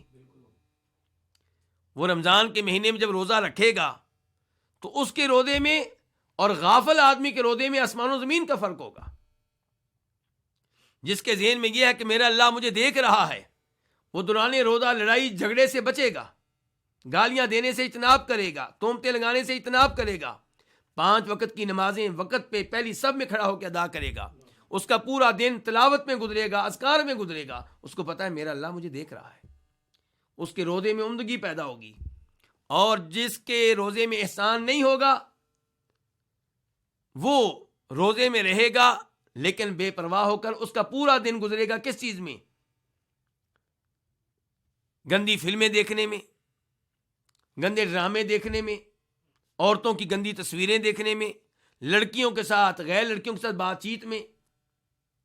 اور رات کو اس کا دعویٰ کیا ہوگا کہ آج میں نے روزہ رکھا ہے. تو اس لیے وَأَحْسِنُوا، اور احسان کرو، یعنی کہ اپنی عبادت میں عمدگی پیدا کرو. اپنی عبادت میں، عبادت کے دوران عمدگی پیدا کرو. کیسے؟ ذہن میں یہ بات لا کر کہ میرا اللہ مجھے یہ عبادت کرتے ہوئے دیکھ رہا ہے. اب آپ روزے کی جگہ نماز کی طرف آ جائیں. جو نماز میں احسان پیدا کرے گا، یہ ذہن میں رکھے گا میرا اللہ مجھے دیکھ رہا ہے، کیا اس کی نماز داڑھی سے کھیلتے ہوئے گزرے گی، ناک سے کھیلتے ہوئے گزرے گی، رومال سے کھیلتے ہوئے گزرے گی؟ کیا نماز میں دائیں بائیں دیکھے گا؟ نہیں. کیا اسے نماز میں جمائی آئے گی؟ نہیں آئے گی. کیوں؟ اس کی توجہ ہے اپنے رب کی طرف، وہ اپنے رب سے سرگوشیاں کر رہا ہے. اس لیے فرمایا وَأَحْسِنُوا، اور احسان پیدا کرو اپنی عبادت میں. ان اللہ یحب المحسنین، یقیناً اللہ تعالیٰ ان سے محبت کرتا ہے جو اپنی عبادت میں احسان پیدا کرتے ہیں. اس کے بعد آیت نمبر 196 اللہ تعالیٰ ارشاد فرماتے ہیں وَأَتِمُّوا الْحَجَّ وَالْعُمْرَةَ لِلَّهِ، اور تم حج اور عمرہ اللہ کے لیے مکمل کرو. واو اس کا معنی کیا ہے؟ اور. اتمو فعل امر ہے جمع کے لیے. اس کا واحد کیا ہوتا ہے؟ اتمہ. جمع کیا ہے؟ اتمو. تم مکمل کرو. کس چیز کو؟ الحج، حج کو. والعمرۃ اور عمرے کو. للہ اللہ تعالیٰ کے لیے، اللہ تعالیٰ کی خاطر. اس آیت کی تفسیر کیا ہے؟ اس آیت سے ہمیں پتہ چلا کہ جب آپ حج میں داخل ہو جائیں، لبیک اللہم حجن کہہ کر، اے اللہ میں حج کے لیے حاضر ہوں، یا عمرے میں داخل ہو جائیں یہ کہہ کر، لبیک اللہم عمرتن، اے اللہ میں عمرے کے لیے حاضر ہوں، تو اب آپ پہ واجب ہے کہ حج اور عمرے کو مکمل کریں، چاہے آپ کا نفلی عمرہ ہو، چاہے آپ کا نفلی حج ہو. حج اور عمرہ یہ دو ایسی باتیں ہیں جو دیگر عبادات سے اس لحاظ سے مختلف ہیں. کیسے؟ مثال دوں گا میں روزے کی. آپ نے روزہ رکھا ہوا ہے، نفلی روزہ، میں فرض روزے کی بات نہیں کر رہا، لیکن دن کے 12 بجے آپ کو کسی نے کھانے کی دعوت دے دی، ولیمے کی دعوت دے دی، تو کیا آپ روزہ توڑ سکتے ہیں؟ جی ہاں، توڑ سکتے ہیں. روزہ توڑنے پہ گناہ ملے گا؟ بالکل گناہ نہیں ملے گا. کیا اس روزے کے بدلے میں بعد میں روزہ رکھنا واجب ہو جائے گا؟ بالکل واجب نہیں ہوگا. جیسے نفلی روزہ رکھنا ابتدائی طور پہ واجب نہیں ہے، ایسے ہی نفلی روزہ توڑ دیا جائے تو اس کی قضا بھی واجب نہیں ہے. یہی صورتحال دیگر عبادات کی ہے. میں ایک اور مثال دینا چاہوں گا. اعتکاف کی مثال لے لیں آپ. اعتکاف کرنا کیا ہے؟ سنت ہے. ایسے ہی ہے. ایک آدمی اعتکاف کر رہا ہے، دوران اعتکاف پتہ چلا والدہ بیمار ہیں، ان کی عیادت کرنا چاہتا ہے. پتہ چلا والد صاحب فوت ہو گئے ہیں، ان کو غسل دینا چاہتا ہے. اعتکاف کے دنوں میں کہیں سے نوکری کی پیشکش آ گئی، جاب کی پیشکش آ گئی، تو کیا ان تینوں صورتوں میں اعتکاف کو آپ ترک کر سکتے ہیں؟ بالکل کر سکتے ہیں. اعتکاف کو ترک کریں گے آپ والدہ کی خاطر یا والد کی خاطر یا جاب کی خاطر، کیا اس پہ گناہ ملے گا؟ بالکل کوئی گناہ نہیں ملے گا. کیا اس اعتکاف کی قضا دینا واجب ہو جائے گا؟ بالکل واجب نہیں ہوگا. جیسے ابتدائی طور پہ اعتکاف کرنا سنت تھا، ایسے اس کی قضا دینا بھی سنت رہے گا. لیکن حج عمرے کا معاملہ مختلف ہے. آپ پہ حج فرض نہیں ہے، یا آپ فرض حج پہلے کر چکے ہیں، آپ پہ عمرہ فرض نہیں ہے، آپ فرض عمرہ پہلے کر چکے ہیں، اب آپ نفلی حج کر رہے ہیں، نفلی عمرہ کر رہے ہیں. جب تک آپ نے نیت نہیں کی تھی، لبیک اللہم حجن کہہ کے حج میں داخل نہیں ہوئے تھے، لبیک اللہم عمرتن کہہ کے عمرے میں داخل نہیں ہوئے تھے، تب تک آپ پہ حج عمرہ فرض نہیں تھا. لیکن جب آپ داخل ہو گئے، اب اس کو مکمل کرنا کیا ہے؟ فرض ہے. یہیں پہ یہ بتا دینا بھی مناسب ہوگا کہ حج صاحب حیثیت پہ زندگی میں ایک بار فرض ہے. اللہ تعالیٰ فرماتے ہیں وَلِلَّهِ عَلَى النَّاسِ حِجُّ الْبَيْتِ مَنِ اسْتَطَاعَ إِلَيْهِ سَبِيلًا، سورہ آل عمران، کہ اللہ کی خاطر بیت اللہ کا حج کرنا فرض ہے اس پہ جو حج کرنے کی استطاعت رکھتا ہو. جبکہ عمرے کے بارے میں اختلاف ہے. کچھ علماء کرام کہتے ہیں کہ عمرہ بھی زندگی میں ایک بار واجب ہے اس پہ جو استطاعت رکھتا ہو، طاقت رکھتا ہو، صاحب حیثیت ہو. اور کچھ علماء کرام کہتے ہیں کہ عمرہ واجب نہیں ہے. واجب کہنے والوں میں بڑا نام عبداللہ ابن عباس کا ہے رضی اللہ تعالیٰ عنہما، عبداللہ بن عمر کا ہے رضی اللہ تعالیٰ عنہما، دیگر کئی صحابہ کرام ہیں. اور واجب کہنے والوں کے دلائل میں سے ایک دلیل یہ آیت ہے جو بھی ہم پڑھ رہے ہیں. عبداللہ ابن عباس نے اسی آیت کو دلیل بنایا ہے. وہ کہتے ہیں کہ دیکھیں اللہ رب العزت نے یہاں پہ حج عمرے کا تذکرہ ایک ساتھ کیا ہے اور کہا ہے کہ حج عمرے کو مکمل کرو. لیکن یہاں پہ عبداللہ ابن عباس سے اختلاف کیا جا سکتا ہے. کہا جا سکتا ہے کہ اللہ نے یہاں پہ یہ نہیں کہا کہ حج کرو عمرہ کرو، اللہ نے کہا حج عمرے کو مکمل کرو، یعنی کہ جب آپ حج عمرے میں داخل ہو گئے اب انہیں مکمل کرو۔ عبداللہ بن عمر کا قول امام بخاری اپنی صحیح میں لے کر آئے ہیں، وہ کہتے ہیں کوئی ایسا مسلمان نہیں ہے جس پہ عمرہ واجب نہ ہو۔ عمرے کو واجب قرار دینے والوں کے دلائل میں سے ایک دلیل وہ حدیث ہے جس میں ام المومنین عائشہ فرماتی ہیں کہ ہم نے نبی علیہ الصلوۃ والسلام سے کہا، اے اللہ کے رسول، کیا ہم بھی جہاد کریں، ہم بھی قتال کریں؟ تو آپ نے کہا تھا کہ تمہارے ذمے تم لوگوں پہ جو جہاد ہے وہ کیا ہے؟ وہ حج عمرہ ہے، یہ تمہارے اوپر واجب ہے۔ تو یہ الفاظ یوں محسوس ہوتا ہے کہ جیسے عمرے کے وجوب پہ دلالت کر رہے ہوں۔ ایسے امام ابو داؤد رحمہ اللہ روایت کرتے ہیں سبئی بن معبد سے، وہ کہتے ہیں کہ جب میں مسلمان ہوا تو میں نے حج عمرہ کیا، اور میں نے عمر فاروق رضی اللہ عنہ سے اس معاملے میں استفسار کیا، اور میں نے استفسار کرتے ہوئے یہ کہا کہ میں مسلمان ہوا ہوں اور میرے اوپر حج عمرہ واجب ہو چکا ہے، تو میں نے یہ دونوں کام کیے ہیں۔ تو انہوں نے کہا تھا ہدیت لسنت نبیک، کہ اللہ تعالیٰ نے تمہیں اپنے نبی کی شریعت پہ عمل کرنے کی توفیق بخشی ہے صلی اللہ علیہ وسلم۔ تو یہاں پہ انہوں نے کیا کہا تھا؟ حج عمرہ میرے اوپر واجب ہو چکے ہیں، فرض ہو چکے ہیں۔ عمر فاروق نے یہ نہیں کہا کہ حج عمرہ تو فرض ہوتا ہی نہیں، حج فرض ہوتا ہے، عمرہ تو نفلی عبادت ہے۔ تو بہرحال عمرے کو واجب قرار دینے والوں کے دلائل اتنے ہلکے نہیں ہیں، اس لیے وہ لوگ جن کو اللہ تعالیٰ نے عمرہ کرنے کی طاقت دی ہے وہ اس معاملے میں سستی سے کام نہ لیں، بلکہ عمرہ زندگی میں ایک بار ضرور کریں۔ اللہ تعالیٰ کہتے ہیں وَأَتِمُّوا الْحَجَّ وَالْعُمْرَةَ لِلَّهِ، حج اور عمرہ مکمل کرو للہ، اللہ تعالیٰ کی خاطر۔ اس سے پتہ چلا کہ حج عمرہ اخلاص سے کیا جائے، اللہ کو راضی کرنے کے لیے، لوگوں سے شاباش لینے کے لیے نہیں۔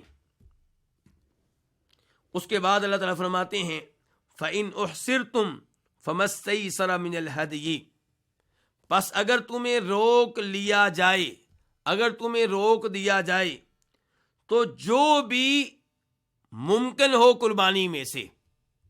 کیا مطلب؟ یعنی کہ اگر تمہیں روک لیا جائے، حج عمرہ پورا کرنے کا موقع نہ دیا جائے، تو جو قربانی ممکن ہو اللہ کی راہ میں دو۔ اس جملے کے الفاظ کی طرف آتے ہیں۔ فَإِن، ان شرطیہ ہے، کیا معنی اس کا؟ اگر۔ احصرتم فعل ماضی ہے، جمع کے لیے مجہول ہے، تمہیں روک لیا جائے کس چیز سے؟ حج پورا کرنے سے، عمرہ پورا کرنے سے، بیت اللہ میں داخل ہونے سے، بیت اللہ کا طواف کرنے سے۔ فَمَسْتَيْسَرَ، ما یہ جو کے معنی میں ہے، تو جو بھی استیسرا ممکن ہو، میسر ہو، من الہدی قربانی میں سے۔ من جو ہے یہاں پہ بیانیہ ہے، کس کا بیان ہے؟ ماں کا، یعنی کہ اگر تمہیں روک لیا جائے تو جو بھی قربانی ممکن ہو وہ دو۔ وہ دو یہ کس کا معنی ہے؟ مستیسر من الہدی یہ مبتدا ہے، یہاں پہ خبر مقدم ہے۔ مثال کے طور پہ آپ کہیں گے فَإِنْ أُحْصِرْتُمْ فَعَلَيْكُمْ مَسْتَيْسَرَ مِنَ الْهَدْيِ، اگر تمہیں روک لیا جاتا ہے تو پھر جو بھی قربانی دینا ممکن ہو وہ تمہارے اوپر واجب ہے، یعنی کہ وہ تمہیں دینا ہوگی۔ اس جملے کی تفسیر کیا ہے؟ اس جملے میں اللہ رب العزت یہ بیان کر رہے ہیں کہ اگر تمہیں حج اور عمرہ مکمل کرنے کا موقع نہ دیا جائے، دشمن حج عمرہ کرنے سے روک دے، وقت کی حکومت حج عمرہ مکمل کرنے سے روک دے، کوئی بیماری حج عمرہ مکمل کرنے میں رکاوٹ بن جائے، ایکسیڈنٹ ہو جائے یا مال ختم ہو جائے، اور حج عمرہ کرنا مکمل کرنا ممکن نہ رہے تو پھر کیا حل ہے؟ فرمایا پھر ایک جانور اللہ کی راہ میں ذبح کرو اور سر کے بال منڈواؤ، اب تم حلال ہو گئے ہو، تمہارے اوپر کچھ نہیں ہے۔ اور یہی کچھ کیا تھا نبی علیہ الصلوۃ والسلام اور آپ کے صحابہ کرام نے۔ کب؟ حدیبیہ والے سال، جب آپ اور آپ کے صحابہ کرام جن کی تعداد کتنی تھی؟ 1400، عمرے کے لیے گئے، حدیبیہ میں ٹھہرے، مکہ والوں کو راضی کرنے کی کوشش کی، مذاکرات کیے، لیکن انہوں نے مکہ میں داخل ہونے کی اجازت دینے سے انکار کر دیا۔ تب نبی علیہ الصلوۃ والسلام نے صحابہ کرام سے کہا اٹھو، اپنے جانور ذبح کرو اور سر کے بال منڈوا لو۔ تو اس سے پتہ چلا کہ جب حج یا عمرہ مکمل کرنا ممکن نہ رہے تو رکاوٹ کے دور ہونے کا انتظار کرنا چاہیے، جیسے نبی علیہ السلام اور صحابہ کرام نے انتظار کیا تھا۔ لیکن جب مایوس ہو گئے تو اس کے بعد پھر آپ نے صحابہ کرام سے کہا کہ اب جانور ذبح کرو اور سر کے بال منڈوا لو۔ نبی علیہ الصلوۃ والسلام ارشاد فرماتے ہیں اس حدیث میں جسے اصحاب سنن نے روایت کیا ہے، امام ابو داؤد وغیرہ نے،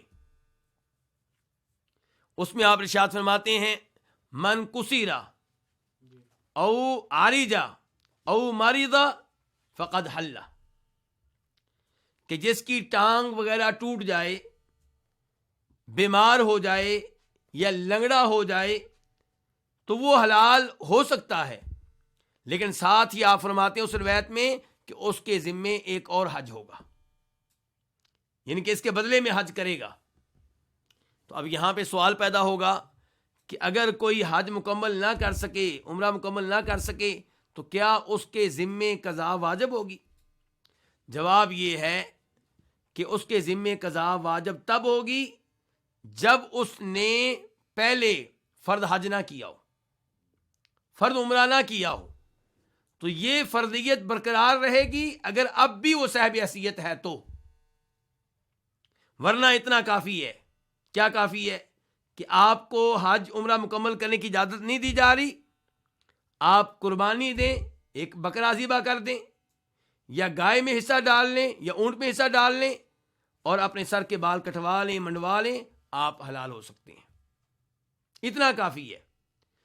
اور اس کی دلیل یہ ہے کہ نبی علیہ الصلوۃ والسلام نے حدیبیہ کے موقع پہ وہ صحابہ کرام جو آپ کے ساتھ شریک تھے ان کو وارننگ نہیں دی۔ آپ نے یہ نہیں کہا کہ دیکھو تم عمرے کے لیے آئے تھے، عمرہ تم مکمل نہیں کر سکے، اس کی قضا دینا لازمی ہے، تم میں سے ہر کوئی آئندہ سال عمرے کے لیے نکلے۔ آپ نے ایسی کوئی وارننگ نہیں دی۔ تو فَإِنْ أُحْصِرْتُمْ فَمَا اسْتَيْسَرَ مِنَ الْهَدْيِ، پس اگر تمہیں روک لیا جائے تو جو بھی قربانی ممکن ہو وہ تمہارے ذمے ہے، وہ تم نے دینی ہے۔ الہدی کس کو کہتے ہیں؟ قربانی کو، اور یہ وہ قربانی ہے جس کا تعلق حج سے ہوتا ہے یا عمرے سے ہوتا ہے یا جو مکہ بھیجی جاتی ہے تاکہ وہاں پہ ذبح کی جائے۔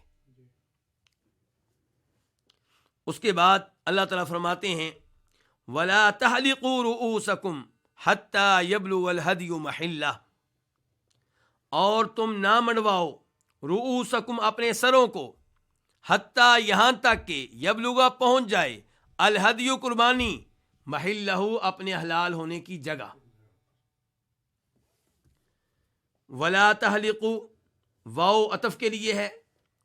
یہاں پہ سوال پیدا ہوگا کہ یہ عطف کس کے اوپر ہے، یعنی کہ ولا تحلقوا رؤوسکم، اس جملے کا تعلق کون سے جملے سے ہے؟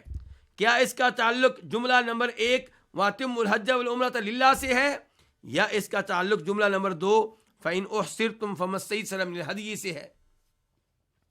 امام طبری رحمہ اللہ کی رائے یہ ہے کہ اس کا تعلق فَإِنْ أُحْصِرْتُمْ سے ہے، یعنی کہ اللہ تعالیٰ بیان کر رہے ہیں کہ جب تمہیں حج یا عمرہ مکمل کرنے سے روک دیا جائے تو تم نے اپنے سر کے بال اس وقت تک نہیں منڈوانے جب تک کہ قربانی اپنے حلال ہونے کی جگہ نہ پہنچ جائے، یعنی کہ جب تک تم جانور ذبح نہ کر لو۔ لیکن امام ابن کثیر رحمہ اللہ کی رائے یہ ہے کہ ولا تحلقوا رؤوسکم کا تعلق دوسرے جملے سے نہیں بلکہ پہلے جملے سے ہے. وہ کیا؟ وَأَتِمُّوا الْحَجَّ وَالْعُمْرَةَ لِلَّهِ. گویا کہ اللہ تعالیٰ کہہ رہے ہیں کہ حج اور عمرے کو مکمل کرو اللہ کو راضی کرنے کے لیے، اور مکمل کیے بغیر جب تک تم حالت احرام میں ہو تمہیں اپنے سر کے بال منڈوانے کی اجازت نہیں ہے. گویا کہ اللہ تعالیٰ بیان کر رہے ہیں کہ حج عمرے کی حالت میں سر کے بال مونڈنے کی اجازت نہیں ہے. ولا تحلقوا، لا جو ہے یہ نہیں کے لیے ہے. تحلقوا اصل میں کیا تھا؟ تحلقون، تحلقون تم منڈواتے ہو.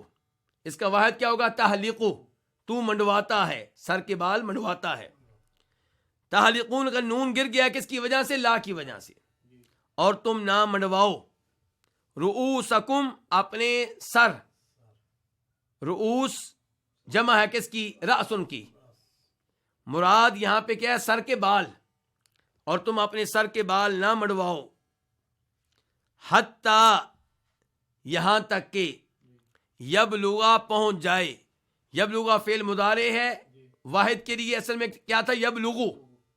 غین کے اوپر پیش تھی، ضمہ تھا، لیکن اب کیا ہے؟ فتح ہے، زبر ہے. کس کی وجہ سے؟ حتیٰ کی وجہ سے. یہاں تک کہ یبلغا پہنچ جائے. کیا پہنچ جائے؟ الہدیو، قربانی. کہاں پہنچ جائے؟ محلہ، اپنے حلال ہونے کی جگہ. محل جو لفظ ہے اس کو آپ ظرف مکان بھی کہہ سکتے ہیں، ظرف زمان بھی کہہ سکتے ہیں. یعنی کہ اس کے دو معنی آپ کر سکتے ہیں. نمبر ایک محل، حلال ہونے کی جگہ. نمبر دو محل، حلال ہونے کا وقت، حلال ہونے کا زمانہ. اور تم اپنے سر کے بال نہ منڈواؤ، نہ مونڈو یہاں تک کہ قربانی پہنچ جائے اپنے حلال ہونے کی جگہ. مراد یہ ہوگا کہ جب آپ حالت احرام میں ہیں آپ کو اپنے سر کے بال مونڈنے کی اجازت نہیں ہے یہاں تک کہ قربانی اپنی جگہ پہ پہنچ جائے اور 10 تاریخ آ جائے حج کی، اور اس دن جانور ذبح ہو جائے تو اس کے بعد آپ کو اپنے سر کے بال مونڈنے کی اجازت ہوگی.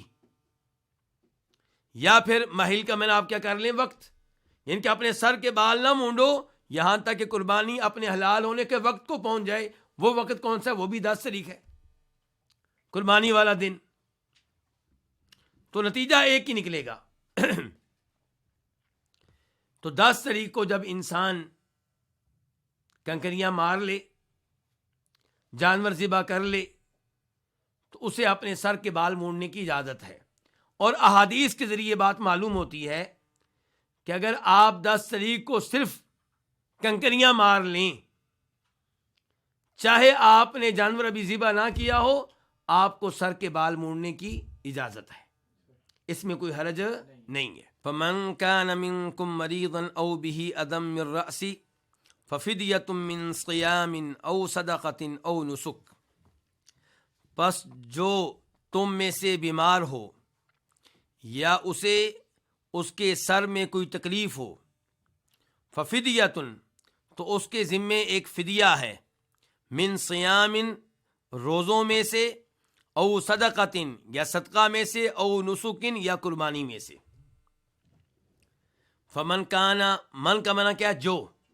کانا ہو، منکم تم میں سے، یہ دو لفظ ہیں من اور کم. مریضن کیا ہو؟ مریض ہو. پس جو تم میں سے مریض ہو، او بھی یا اسے ہو، بھی اسے، اذن کیا ہو؟ تکلیف، مراسی اس کے سر میں.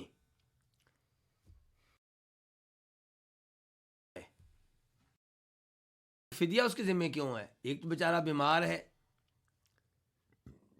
ایک اس کے اوپر فدیہ ڈال دیا گیا ہے. مراد یہ ہے کہ ہوگا، پوشیدہ ہوگا کہ جب تم میں سے کوئی بیمار ہو، تکلیف ہو، اور اس وجہ سے وہ اپنے سر کے بالوں کو مونڈ لے. سر کے بالوں کو مونڈ لیا گیا ہے، جبکہ سر کے بال مونڈنے کیا تھے؟ ممنوع تھے. تو جو یہ کام مجبوری کی وجہ سے کر بیٹھے، ففدیۃ تو اس کے ذمہ کیا ہے؟ فدیہ ہے. اب فدیے کی وضاحت یہ آئی کہ من صیام، من کیا؟ بیانیہ. یہ من وضاحت ہے فدیے کی کہ فدیہ کیا ہوگا. 3 چیزوں میں سے کوئی چیز ہوگی. من صیامن یا روزے ہوں گے، او صدقتن یا صدقہ ہوگا، او نسکن یا قربانی ہوگی. اس آیت کی تفسیر کی طرف اگر آپ آئیں تو اللہ رب العزت یہاں پہ رحمت فرما رہے ہیں مریض کے اوپر اور اس شخص کے اوپر جس کے سر میں جوئیں ہیں یا کوئی اور مسئلہ ہے، جس مسئلے کی وجہ سے سر کے بال منڈوانا چاہتا ہے. اللہ نے اسے راستہ دیا ہے. اللہ نے کہا ہے کہ تمہاری مجبوری ہے، تم بیمار ہو، تمہیں مشکلات کا سامنا ہے، تم سر کے بال منڈوا سکتے ہو، لیکن تم نے ایک فدیہ دینا ہے. اور فدیے میں کیا ہوں گے؟ یا روزے ہوں گے، یا صدقہ ہوگا، یا قربانی ہوگی. اب یہاں پہ پہلے نمبر پہ یہ بتانا چاہوں گا کہ اس آیت کا، اس جملے کا سبب نزول کیا ہے. یہ جو جملہ فمن کان منکم مریضا، یہ جملہ کس مناسبت سے نازل ہوا، شان نزول کیا ہے، سبب نزول کیا ہے. تو امام بخاری روایت کرتے ہیں جناب کعب بن عجرہ سے، وہ کہتے ہیں کہ یہ الفاظ میرے بارے میں نازل ہوئے ہیں. کہتے ہیں کہ میں نبی علیہ الصلوۃ والسلام کے ساتھ تھا، حالت احرام میں تھا. آپ نے دیکھا کہ میرے سر میں جوئیں، اور جوئیں کیوں تھیں اس کی بھی وضاحت کر دوں. آپ جانتے ہیں کہ مدینہ سے مکہ کا سفر 7-8 دنوں کا ہوا کرتا تھا. اب 7-8 دن مسلسل آپ حالت احرام میں ہیں، راستے میں کوئی ہوٹل نہیں ہے، راستے میں کوئی ایسی جگہ نہیں ہے جہاں پہ آپ اپنے جسم کا اہتمام کر سکیں. تو اس لیے جمعے پڑ جانا ان حالات میں کوئی بڑی بات نہیں ہے. تو کعب بن عجرہ کہتے ہیں کہ آپ نے دیکھا کہ میرے سر میں جوئیں ہیں اور میں شدید تکلیف میں ہوں. تو آپ نے کہا کیا تمہیں یہ جوئیں تکلیف پہنچا رہی ہیں؟ میں نے کہا بالکل اللہ کے رسول. فرمایا ایسا کرو کہ اپنے سر کے بال مونڈ لو، لیکن فدیہ ادا کرو. فدیہ آپ نے کہا یا 3 دن کے روزے رکھو، یا 6 مسکینوں کو کھانا کھلاؤ، یا ایک بکرا یا کوئی ایک جانور اللہ کی راہ میں ذبح کر دو. اب قرآن میں آیا تھا روزے، کتنے روزے قرآن میں نہیں آیا. قرآن میں آیا تھا صدقہ، کتنا صدقہ؟ یہ حدیث سے پتا چلا 6 مسکینوں کو کھانا کھلانا. اس سے کیا پتا چلا کہ قرآن کو صحیح معنوں میں سمجھنے کے لیے نبی علیہ الصلوۃ والسلام کی احادیث کی جانب رجوع ضروری ہے. جو نبی علیہ الصلوۃ والسلام کی احادیث سے اعراض کرتے ہوئے، انہیں نظر انداز کرتے ہوئے صرف عربی لغت کے ذریعے قرآن سمجھنا چاہے گا، وہ کئی مقامات پہ گمراہ ہو جائے گا. اللہ رب العزت نے قرآن میں بتا دیا وَأَنزَلْنَا إِلَيْكَ الذِّكْرَ لِتُبَيِّنَ لِلنَّاسِ کہ اے نبی علیہ الصلوۃ والسلام ہم نے آپ پہ قرآن نازل کیا. کیوں؟ تاکہ آپ اس کی وضاحت کریں. تو نبی علیہ الصلوۃ والسلام قرآن کے مفسر ہیں، قرآن کا معنی و مفہوم واضح کرنے والے آپ ہیں. آپ کو نظر انداز کر کے قرآن سمجھنے والا سمجھ نہیں سکے گا، گمراہ ہو جائے گا. تو کعب بن عجرہ کہا کرتے تھے کہ یہ الفاظ میرے بارے میں نازل ہوئے ہیں، لیکن یہ حکم عام ہے سب کے لیے. تو انہی الفاظ سے علماء کرام نے یہ مسئلہ اخذ کیا ہے کہ اگر کوئی کسی مجبوری کی وجہ سے سر کے بال مونڈ لیتا ہے، کاٹ لیتا ہے، یا جسم کے کسی بھی حصے سے بال مونڈ لیتا ہے، کاٹ لیتا ہے، یا ناخن اپنے کاٹ لیتا ہے یا مونڈ لیتا ہے، تراش لیتا ہے، تو اس کے ذمے کیا ہوگا؟ فدیہ ہوگا. لیکن اس کے اوپر گناہ نہیں ہوگا کیونکہ مجبور ہے. اور اگر کوئی آدمی یہ کام بغیر مجبوری کے کرتا ہے اور جان بوجھ کر کرتا ہے تو اس کے اوپر فدیہ بھی ہے اور وہ گنہگار بھی ہے. اس کو چاہیے کہ اللہ سے توبہ کرے، معافی مانگے. اور اگر یہ کام کوئی آدمی بھول کر کر بیٹھتا ہے، اس کے ذہن میں نہیں رہا کہ میں حالت احرام میں ہوں، یا مسئلے سے ناواقف ہے، جاہل ہے، اس کو پتہ ہی نہیں کہ حالت احرام میں بال مونڈنے اور کاٹنے ممنوع ہے، نیند کی حالت میں اس نے بال کوئی اپنا توڑ لیا، ہے.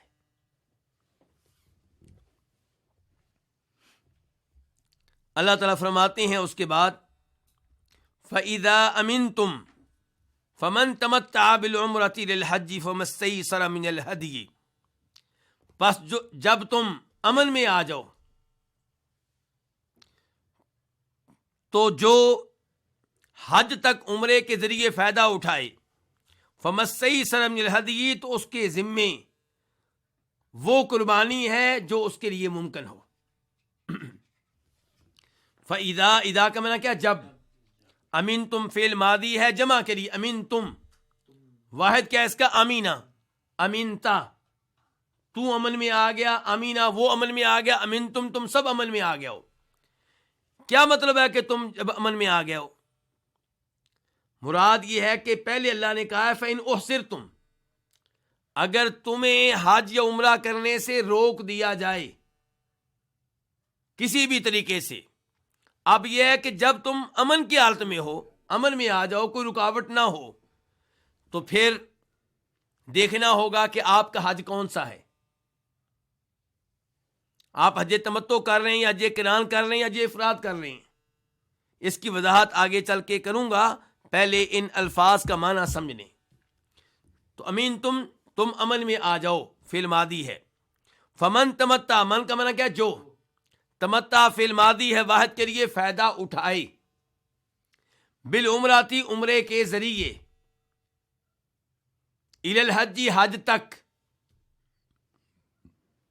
فما استیسر من الہدی، ما کا معنی کیا؟ جو، استیسرا ممکن ہو، میسر ہو، فعل ماضی ہے واحد کے لیے، تو جو بھی ممکن ہو، کس میں سے؟ من الہدی، قربانی میں سے۔ من بیانیہ ہے، یہ من وضاحت کر رہا ہے کس کی؟ ماں کی۔ اب ہم آتے ہیں اس جملے کی تفسیر کی طرف۔ اللہ تعالی نے کہا تھا کہ حج عمرہ مکمل کرنا واجب ہے، پھر اللہ نے بیان کیا تھا کہ اگر رکاوٹ پڑ جائے تو تم حلال ہو سکتے ہو، لیکن ایک جانور ذبح کرنا ہوگا۔ یہاں پہ اللہ تعالیٰ بیان کر رہے ہیں کہ جب رکاوٹ نہ ہو، آپ حالت امن میں ہوں، تو پھر دیکھنا یہ ہے کہ آپ کون سا حج کر رہے ہیں۔ اگر آپ حج افراد کر رہے ہیں، افراد تنہا حج، بغیر عمرے کے حج، تو پھر آپ پہ قربانی واجب نہیں ہے۔ لیکن اگر آپ وہ حج کر رہے ہیں جس میں ساتھ ساتھ عمرہ بھی ہوتا ہے، تو پھر آپ پہ واجب ہے کہ آپ اللہ کی راہ میں ایک جانور ذبح کریں۔ کیا یہ جرمانہ ہے؟ نہیں، جرمانہ نہیں ہے، یہ اللہ کے شکر کے طور پہ کہ یا اللہ تو نے مجھے ایک ہی سفر میں دونوں کام کرنے کی توفیق دے دی، تو میں تیرا شکریہ ادا کرتے ہوئے ایک جانور ذبح کر رہا ہوں۔ یہ کون سا حج ہوتا ہے جس میں آپ ساتھ عمرہ کر سکتے ہیں؟ حج تمتع اور حج قران۔ حج کی 3 اقسام ہیں۔ حج افراد وہ حج جو عمرے کے بغیر ہے، اور حج قران کیا ہے؟ حج اور عمرہ ایک ہو گئے، حج اور عمرہ مل گئے۔ آپ نے میقات پہ پہنچ کے ایک ساتھ نیت کی حج عمرے کی، آپ کہتے ہیں لبیک اللہم حجا و عمرہ، اے اللہ میں حج اور عمرہ دونوں کے لیے حاضر ہوں۔ یا آپ میقات سے حج کے مہینوں میں، حج کے مہینے کون سے ہیں؟ شوال، ذوالقعدہ اور ذوالحجہ۔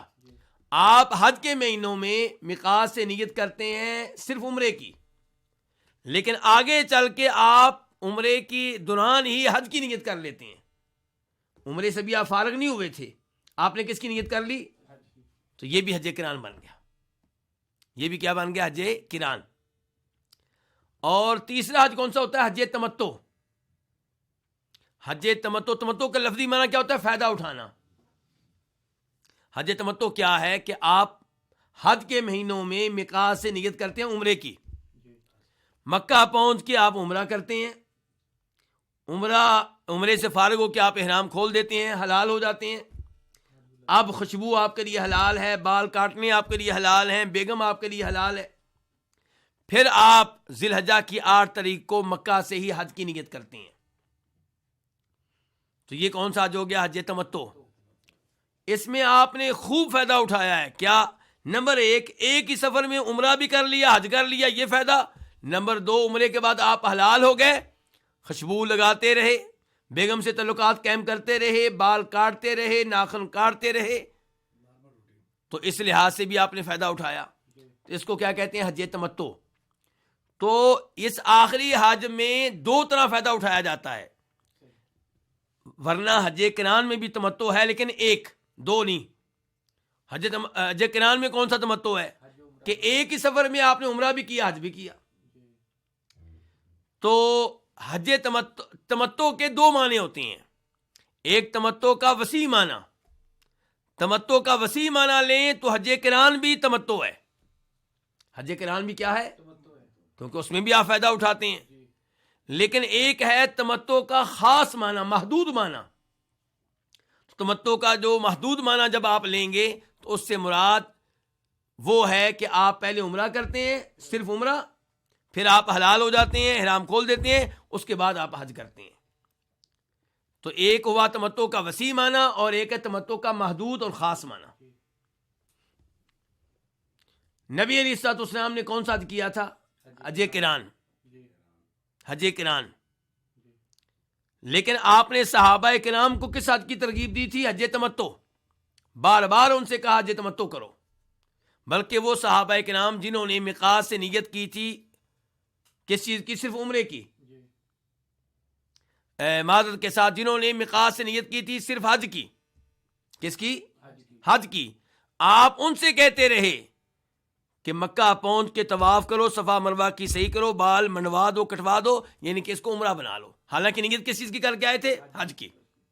آپ انہیں ترغیب دیتے رہے کہ حج کی نیت کو عمرے میں تبدیل کرو، عمرہ کر کے حلال ہو جاؤ اور 8 تاریخ کو مکہ سے حج کی نیت کر لینا، تمہارا عمرہ بھی ہو جائے گا، حج بھی ہو جائے گا، حج تمتع بن جائے گا.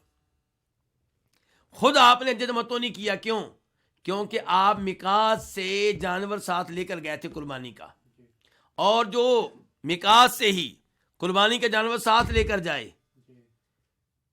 وہ حج تمتع نہیں کر سکتا، یعنی کہ عمرہ کر کے حلال نہیں ہو سکتا.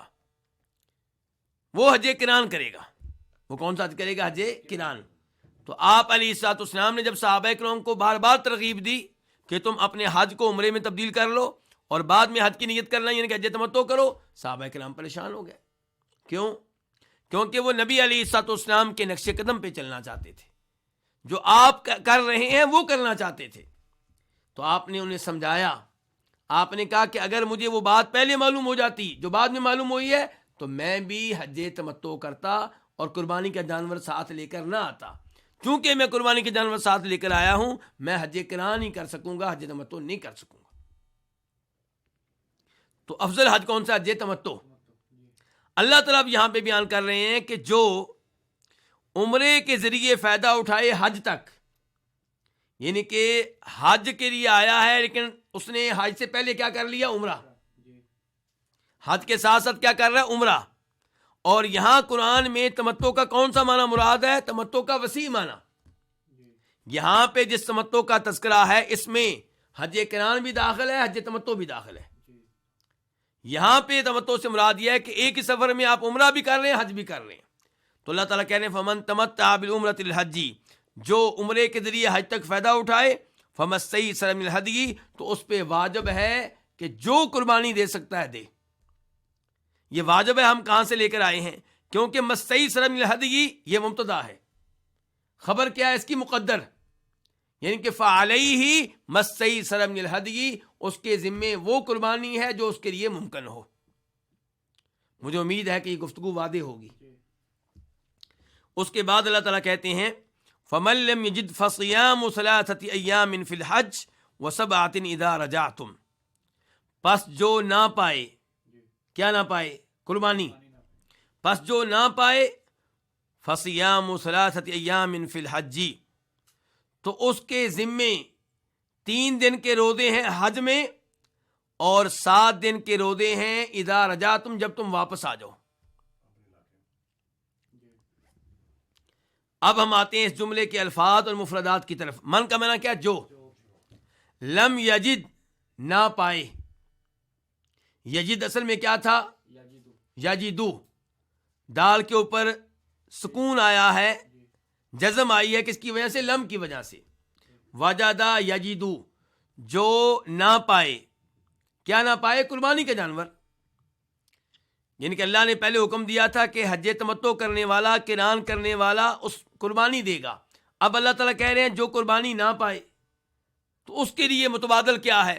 فرمایا فصیام ثلاثۃ ایام، تو 3 دن کے روزے ہیں اس کے ذمے. سیام کا معنی کیا؟ روزے. ثلاثہ کا معنی کیا ہوتا ہے؟ 3. ایام دن، یوم کی جمع ہے.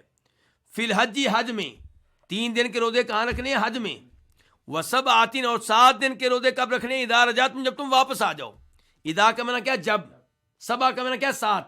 رجعتم فعل ماضی ہے جمع کے لیے، تم واپس آ جاؤ. اس کا مفرد کیا ہوگا؟ رجعتا، تو واپس آیا. رجع، وہ واپس آیا. اس آیت کی تفسیر کیا ہے؟ اللہ تعالیٰ بیان کر رہے ہیں کہ جو قربانی دینے کی طاقت نہیں رکھتا، کیسے؟ اس کے پاس پیسے نہیں ہیں کہ قربانی کا جانور خرید سکے، یا پیسے موجود ہیں قربانی کا جانور نہیں مل رہا، منڈی میں میسر ہی نہیں ہے، تو جو بھی قربانی کا جانور نہ پائے اس کے لیے متبادل کیا ہے؟ 10 دن کے روزے. 3 روزے رکھے گا حج کے دوران، اور 7 دن کے روزے رکھے گا جب حج سے واپس آئے گا. رجعتم کے 2 معنی ہو سکتے ہیں. پہلا معنی کیا؟ کہ جب تم واپس آ جاؤ اپنے گھر میں، اپنے ملک میں. دوسرا معنی یہ ہے کہ جب تم واپس آ جاؤ، یعنی کہ تم حج کے اعمال سے فارغ ہو جاؤ.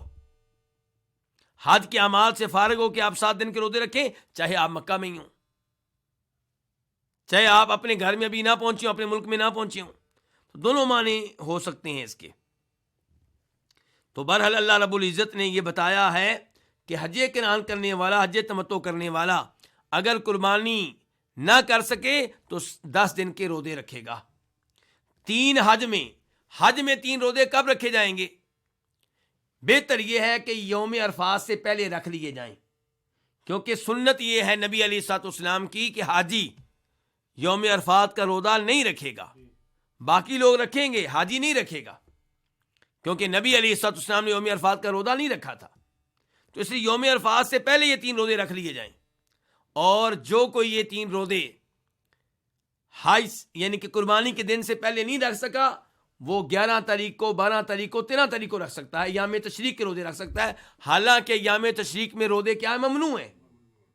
لیکن ام المومنین عائشہ فرماتی ہیں، عبداللہ بن عمر فرماتے ہیں، بخاری کی روایت ہے کہ ایام تشریق میں روزہ رکھنے کی اجازت نہیں ہے، لیکن اس شخص کو اجازت ہے جو حج کر رہا ہے اور اس کے پاس قربانی نہیں ہے، اور قربانی نہ ہونے کی وجہ سے وہ روزے رکھ رہا ہے، تو اس کو اجازت ہے کہ وہ ایام تشریق میں 3 روزے رکھ لے. اس کے بعد اللہ تعالیٰ فرماتے ہیں تِلْکَ عَشَرَةٌ کاملہ، یہ 10 دن ہیں کاملہ، مکمل طور پہ. یہ مکمل 10 دن ہیں. تِلْکَ کا معنی کیا ہے؟ یہ کیا؟ یہ جو 10 ایام ہیں یہ کیا ہو گئے؟ تِلْکَ عَشَرَةٌ کاملہ، یہ مکمل طور پہ 10 ہو گئے، یعنی کہ یہ مکمل طور پہ 10 دن کے روزے ہو گئے. کیا اتنا کافی نہیں تھا؟ تِلْکَ عَشَرَةٌ، یہ 10 ہو گئے. عشرہ کا معنی کیا ہوتا ہے؟ 10. تو کیا اتنا کافی نہیں تھا کہ یہ 10 ہو گئے؟ اللہ نے یہ کہا کہ یہ مکمل طور پہ 10 ہو گئے. یہ ابہام کو دور کرنے کے لیے. ہو سکتا ہے کوئی یہ سمجھتا کہ گزشتہ جملے کا مطلب یہ ہے کہ 3 دن کے روزے آپ حج میں رکھ لیں یا 7 دن کے روزے گھر میں واپس آ کے رکھ لیں، یعنی کہ واؤ کو او کے معنی میں سمجھ لیتے. تو اللہ تعالیٰ نے کہا نہیں، تِلْکَ عَشَرَةٌ کاملہ، یہ 10 دن کے روزے ہیں کاملہ، مکمل. اور مکمل ہیں، 9 بھی نہیں ہیں. کتنے؟ 10 دن کے. 10 دن کے روزے رکھنے ہیں. تو یہ جملہ جو ہے تِلْکَ عَشَرَةٌ کاملہ، بنیادی طور پہ پہلے جملے کی تاکید ہے. جو معنی پہلے جملے کا تھا اسی معنی کو دوبارہ یہاں پہ ذکر کیا گیا ہے تاکہ بات پکی ہو جائے، کسی قسم کا ابہام نہ رہے. اس کے بعد اللہ تعالیٰ فرماتے ہیں ذالک لمن لم یکن اہلہ حاضر المسجد الحرام. ذالک، یہ کیا؟ کہ یہ جو حکم ابھی ذکر ہوا ہے کہ حج قران کرنے والے پہ، حج تمتع کرنے والے پہ قربانی ہے، قربانی نہ ہو تو 10 دن کے روزے رکھے گا. یہ جو حکم ہے یہ اس شخص کے لیے ہے جس کے گھر والے مسجد حرام میں موجود نہ ہوں، مسجد حرام میں رہنے والے نہ ہوں. ذالک، یہ ذالک کیا اس میں اشارہ، اور اشارہ کدھر جا رہا ہے، مشار الیہ کیا ہے، میں ابھی وضاحت کر چکا ہوں. لمن، یہ اصل میں کیا ہے، دو لفظ ہیں، لام اور من. لام کا معنی کیا، کے واسطے، یعنی کہ یہ اس شخص کے لیے ہے. یہ جو حکم ذکر ہوا ہے ابھی، یہ جو ابھی حکم بتایا گیا، یہ اس شخص کے لیے ہے. لم کا معنی کیا ہے، نہ.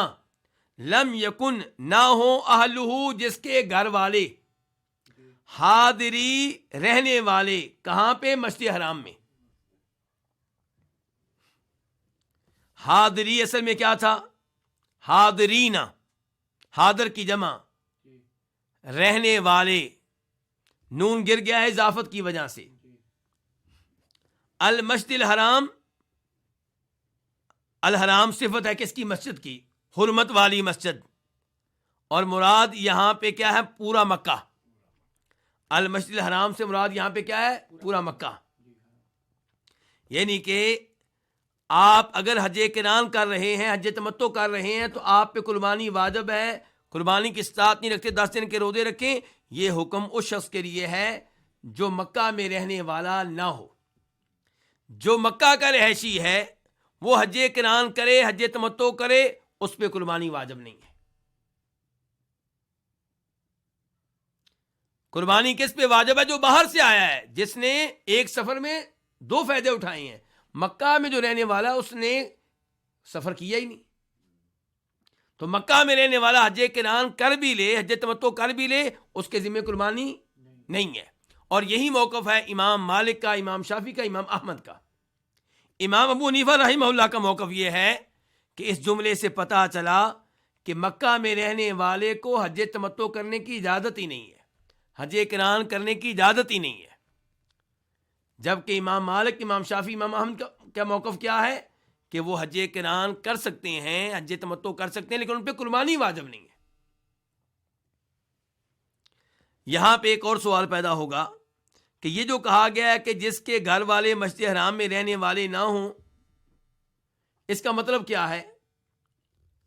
اس کا مطلب یہ ہے کہ اس کی رہائش مکہ میں نہیں ہے، اس پہ قربانی واجب ہے. یعنی کہ جو عارضی طور پہ مکہ میں ٹھہرا ہوا ہے، مثال کے طور پہ عمرہ کیا شوال میں اور 1 مہینے کے لیے ٹھہر گیا تھا کہ حج بھی کر لوں، تو وہ حج تمتع کر رہا تو اس کے اوپر قربانی ہے یا نہیں؟ اس کے اوپر ہے. قربانی کا جانور اس کو معاف ہے جو جس کے گھر والے مسجد حرام میں باقاعدہ رہتے ہوں، جس کی وہاں پہ رہائش ہو، وہاں پہ رہتا ہو، جس نے مکہ کو اپنا وطن بنا رکھا ہو. یہاں پہ ایک سوال اور پیدا ہوگا کہ مسجد حرام میں رہنے والے نہ ہوں، اس سے کیا مراد ہے؟ ایک معنی یہ بیان کیا گیا ہے، اس سے مراد وہ لوگ ہیں جو مکہ کے حرم کے ایریے میں رہتے ہیں.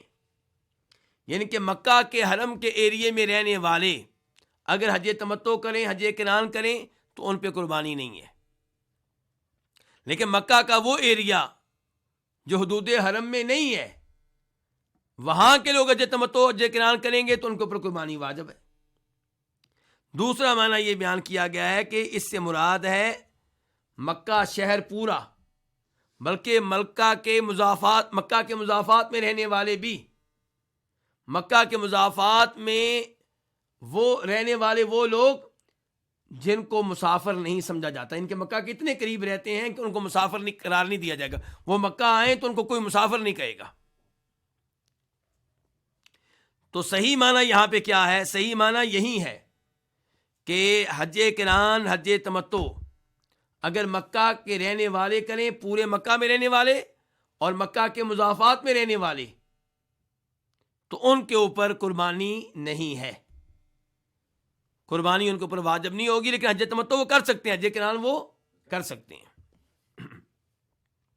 اس کے بعد اللہ تعالیٰ فرماتے ہیں واتقوا اللہ، اور اللہ سے ڈر جاؤ، تقوی اختیار کرو. اس کی وضاحت ہم کر چکے ہیں آیت نمبر 194 میں. اس کے بعد اللہ تعالیٰ کہتے ہیں وَاعْلَمُوا أَنَّ اللَّهَ شَدِيدُ الْعِقَابِ، اور جان لو کہ بے شک اللہ تعالیٰ شدید عذاب دینے والا ہے، سخت عذاب دینے والا ہے. اعلمو اس کی وضاحت پہلے ہو چکی ہے، تم جان لو، ان اللہ کی وضاحت بھی ہو چکی ہے. یہاں پہ آیا شدید العقاب، یہ بات جان لو کہ اللہ تعالیٰ سخت عذاب دینے والا ہے. آیت نمبر 194 میں کہا گیا تھا یہ جان لو کہ اللہ تعالیٰ کن کے ساتھ ہے؟ متقین کے ساتھ ہے. اللہ ان کی مدد کرتا ہے، ان کی تائید کرتا ہے، ان کو توفیق دیتا ہے. اور یہاں پہ کہا گیا جان لو کہ اللہ تعالیٰ سخت عذاب دینے والا ہے، سخت سزا دینے والا ہے.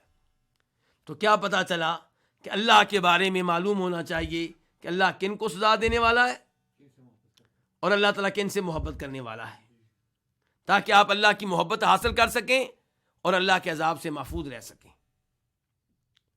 اور اس سے یہ پتہ چلا کہ اللہ تعالیٰ کی ذات کے بارے میں جو علم ہے اس میں دلچسپی لیں، اللہ کے ناموں کے بارے میں، اللہ کی صفات کے بارے میں، اللہ تعالیٰ کی کیا صفات ہیں، اللہ کے کیا اوصاف ہیں، اللہ کن سے محبت کرتا ہے، کن پہ رحم کرتا ہے، کن کو سزا دیتا ہے. یہ ساری باتیں ایک مسلمان کو معلوم ہونی چاہیے تاکہ اس کا تعلق اپنے رب کے ساتھ مضبوط ہو جائے. یہاں آخر میں یہ بات بتا دوں کہ حج تمتع نبی علیہ الصلوۃ والسلام نے اس کی ترغیب دی ہے. حج قران خود آپ نے کیا ہے، حج افراد کئی صحابہ کرام نے کیا ہے، تو اس لیے تینوں طرح کا حج کرنے کی اجازت ہے. اگرچہ جناب عمر فاروق نے اور جناب ابو بکر نے اور جناب عثمان نے لوگوں کو یہ ترغیب دی کہ وہ ایک سفر میں ایک کام کریں، یعنی کہ صرف حج کریں. وہ چاہتے تھے کہ عمرے کے لیے لوگ الگ سے آئیں تاکہ بیت اللہ میں رونقیں برقرار رہیں. یہ ان کا ایک اجتہاد تھا، ان کی ذاتی رائے تھی. لیکن صحیح بات یہ ہے کہ ایک ہی سفر میں حج عمرہ کیا جا سکتا ہے، بلکہ اللہ کے رسول نے اس کی ترغیب دی ہے. معاملہ اتنا شدید ہے کہ جناب عبداللہ ابن عباس نے لوگوں سے کہا کہ لوگوں حج تمتع کرو. نبی علیہ الصلوۃ والسلام نے حج تمتع کرنے کا حکم دیا ہے. تو عروہ بن زبیر نے کہہ دیا، وہ تابعی ہیں، بہت بڑے صحابی کے بیٹے ہیں، عبداللہ آپ لوگوں کو حج تمتع کا حکم دے رہے ہیں جبکہ ابو بکر و عمر رضی اللہ عنہما تم سے زیادہ علم رکھنے والے تھے، انہوں نے اسے منع کیا ہے. تو جناب عبداللہ ابن عباس نے کہا تھا مجھے خطرہ ہے کہ کہیں تمہارے اوپر آسمانوں سے پتھروں کی بارش نازل نہ ہو جائے. میں تمہیں حدیث سنا رہا ہوں نبی علیہ الصلوۃ والسلام کی، تم اس کے مقابلے میں ابو بکر و عمر کا قول پیش کر رہے ہو. پتہ چلا کہ قرآن و حدیث کے مقابلے میں کسی بھی صحابی کا قول پیش کرنا جائز نہیں ہے، درست نہیں ہے. قرآن و سنت کیا ہے؟ سپریم لا ہے. تو جب صحابی کا قول پیش کرنا درست نہیں ہے قرآن و حدیث کے مقابلے میں، تو بعد میں آنے والے اماموں میں سے کسی امام کا قول پیش کرنا کیسے جائز ہوگا؟ جناب عمران بن حسین نے کہا، اور ان کے الفاظ کو بھی امام بخاری اپنی صحیح میں لے کر آئے ہیں، کہتے ہیں کہ اللہ تعالیٰ نے حج تمتع کا تذکرہ قرآن میں کیا ہے، اشارہ اسی آیت کی طرف ہے، فمن تمتع بالعمرۃ الی الحج، اور نبی علیہ الصلوۃ والسلام نے حج تمتع کا حکم دیا ہے، اور قرآن نے اس کو منسوخ نہیں کیا اور نبی علیہ الصلوۃ والسلام نے اس سے منع نہیں کیا. پھر بھی ایک آدمی نے اپنی رائے سے اس سے منع کیا ہے، اس سے روکا ہے. اشارہ کر رہے تھے جناب عمر فاروق رضی اللہ تعالیٰ عنہ کی طرف. تو بہرحال خلاصہ کلام یہ ہے کہ صحابہ کرام ہم سب کے محبوب ہیں، ان کے کارنامے بہت بڑے اور بہت زیادہ ہیں، اور جناب عمر فاروق جیسے تو وہ لوگ ہیں جن کو دنیا میں جنت کی خوشخبری مل چکی ہے اور علم کا پہاڑ ہیں. اس سب کے باوجود معصوم نہیں ہے. معصوم کون ہے؟ حضرات انبیاء کرام علیہم الصلوۃ والسلام. صحابہ کرام کے اقوال کو ترجیح دی جائے گی، اہمیت دی جائے گی، لیکن جب کبھی کسی صحابی کا قول نبی علیہ السلام کی حدیث سے ٹکرائے گا، وہاں پہ حدیث کو سینے سے لگا لیا جائے گا اور صحابی کے قول کو، فتوے کو چھوڑ دیا جائے گا. اور یہی صورتحال ہوگی بعد میں آنے والے ائمہ کرام کے ساتھ. اللہ رب العزت ہمیں قرآن و حدیث کو سمجھنے کی توفیق عنایت فرمائے، اور اللہ تعالی ہمیں پوری زندگی قرآن و حدیث کے ساتھ جوڑے رکھے. وآخر دعوانا ان الحمد للہ رب العالمین.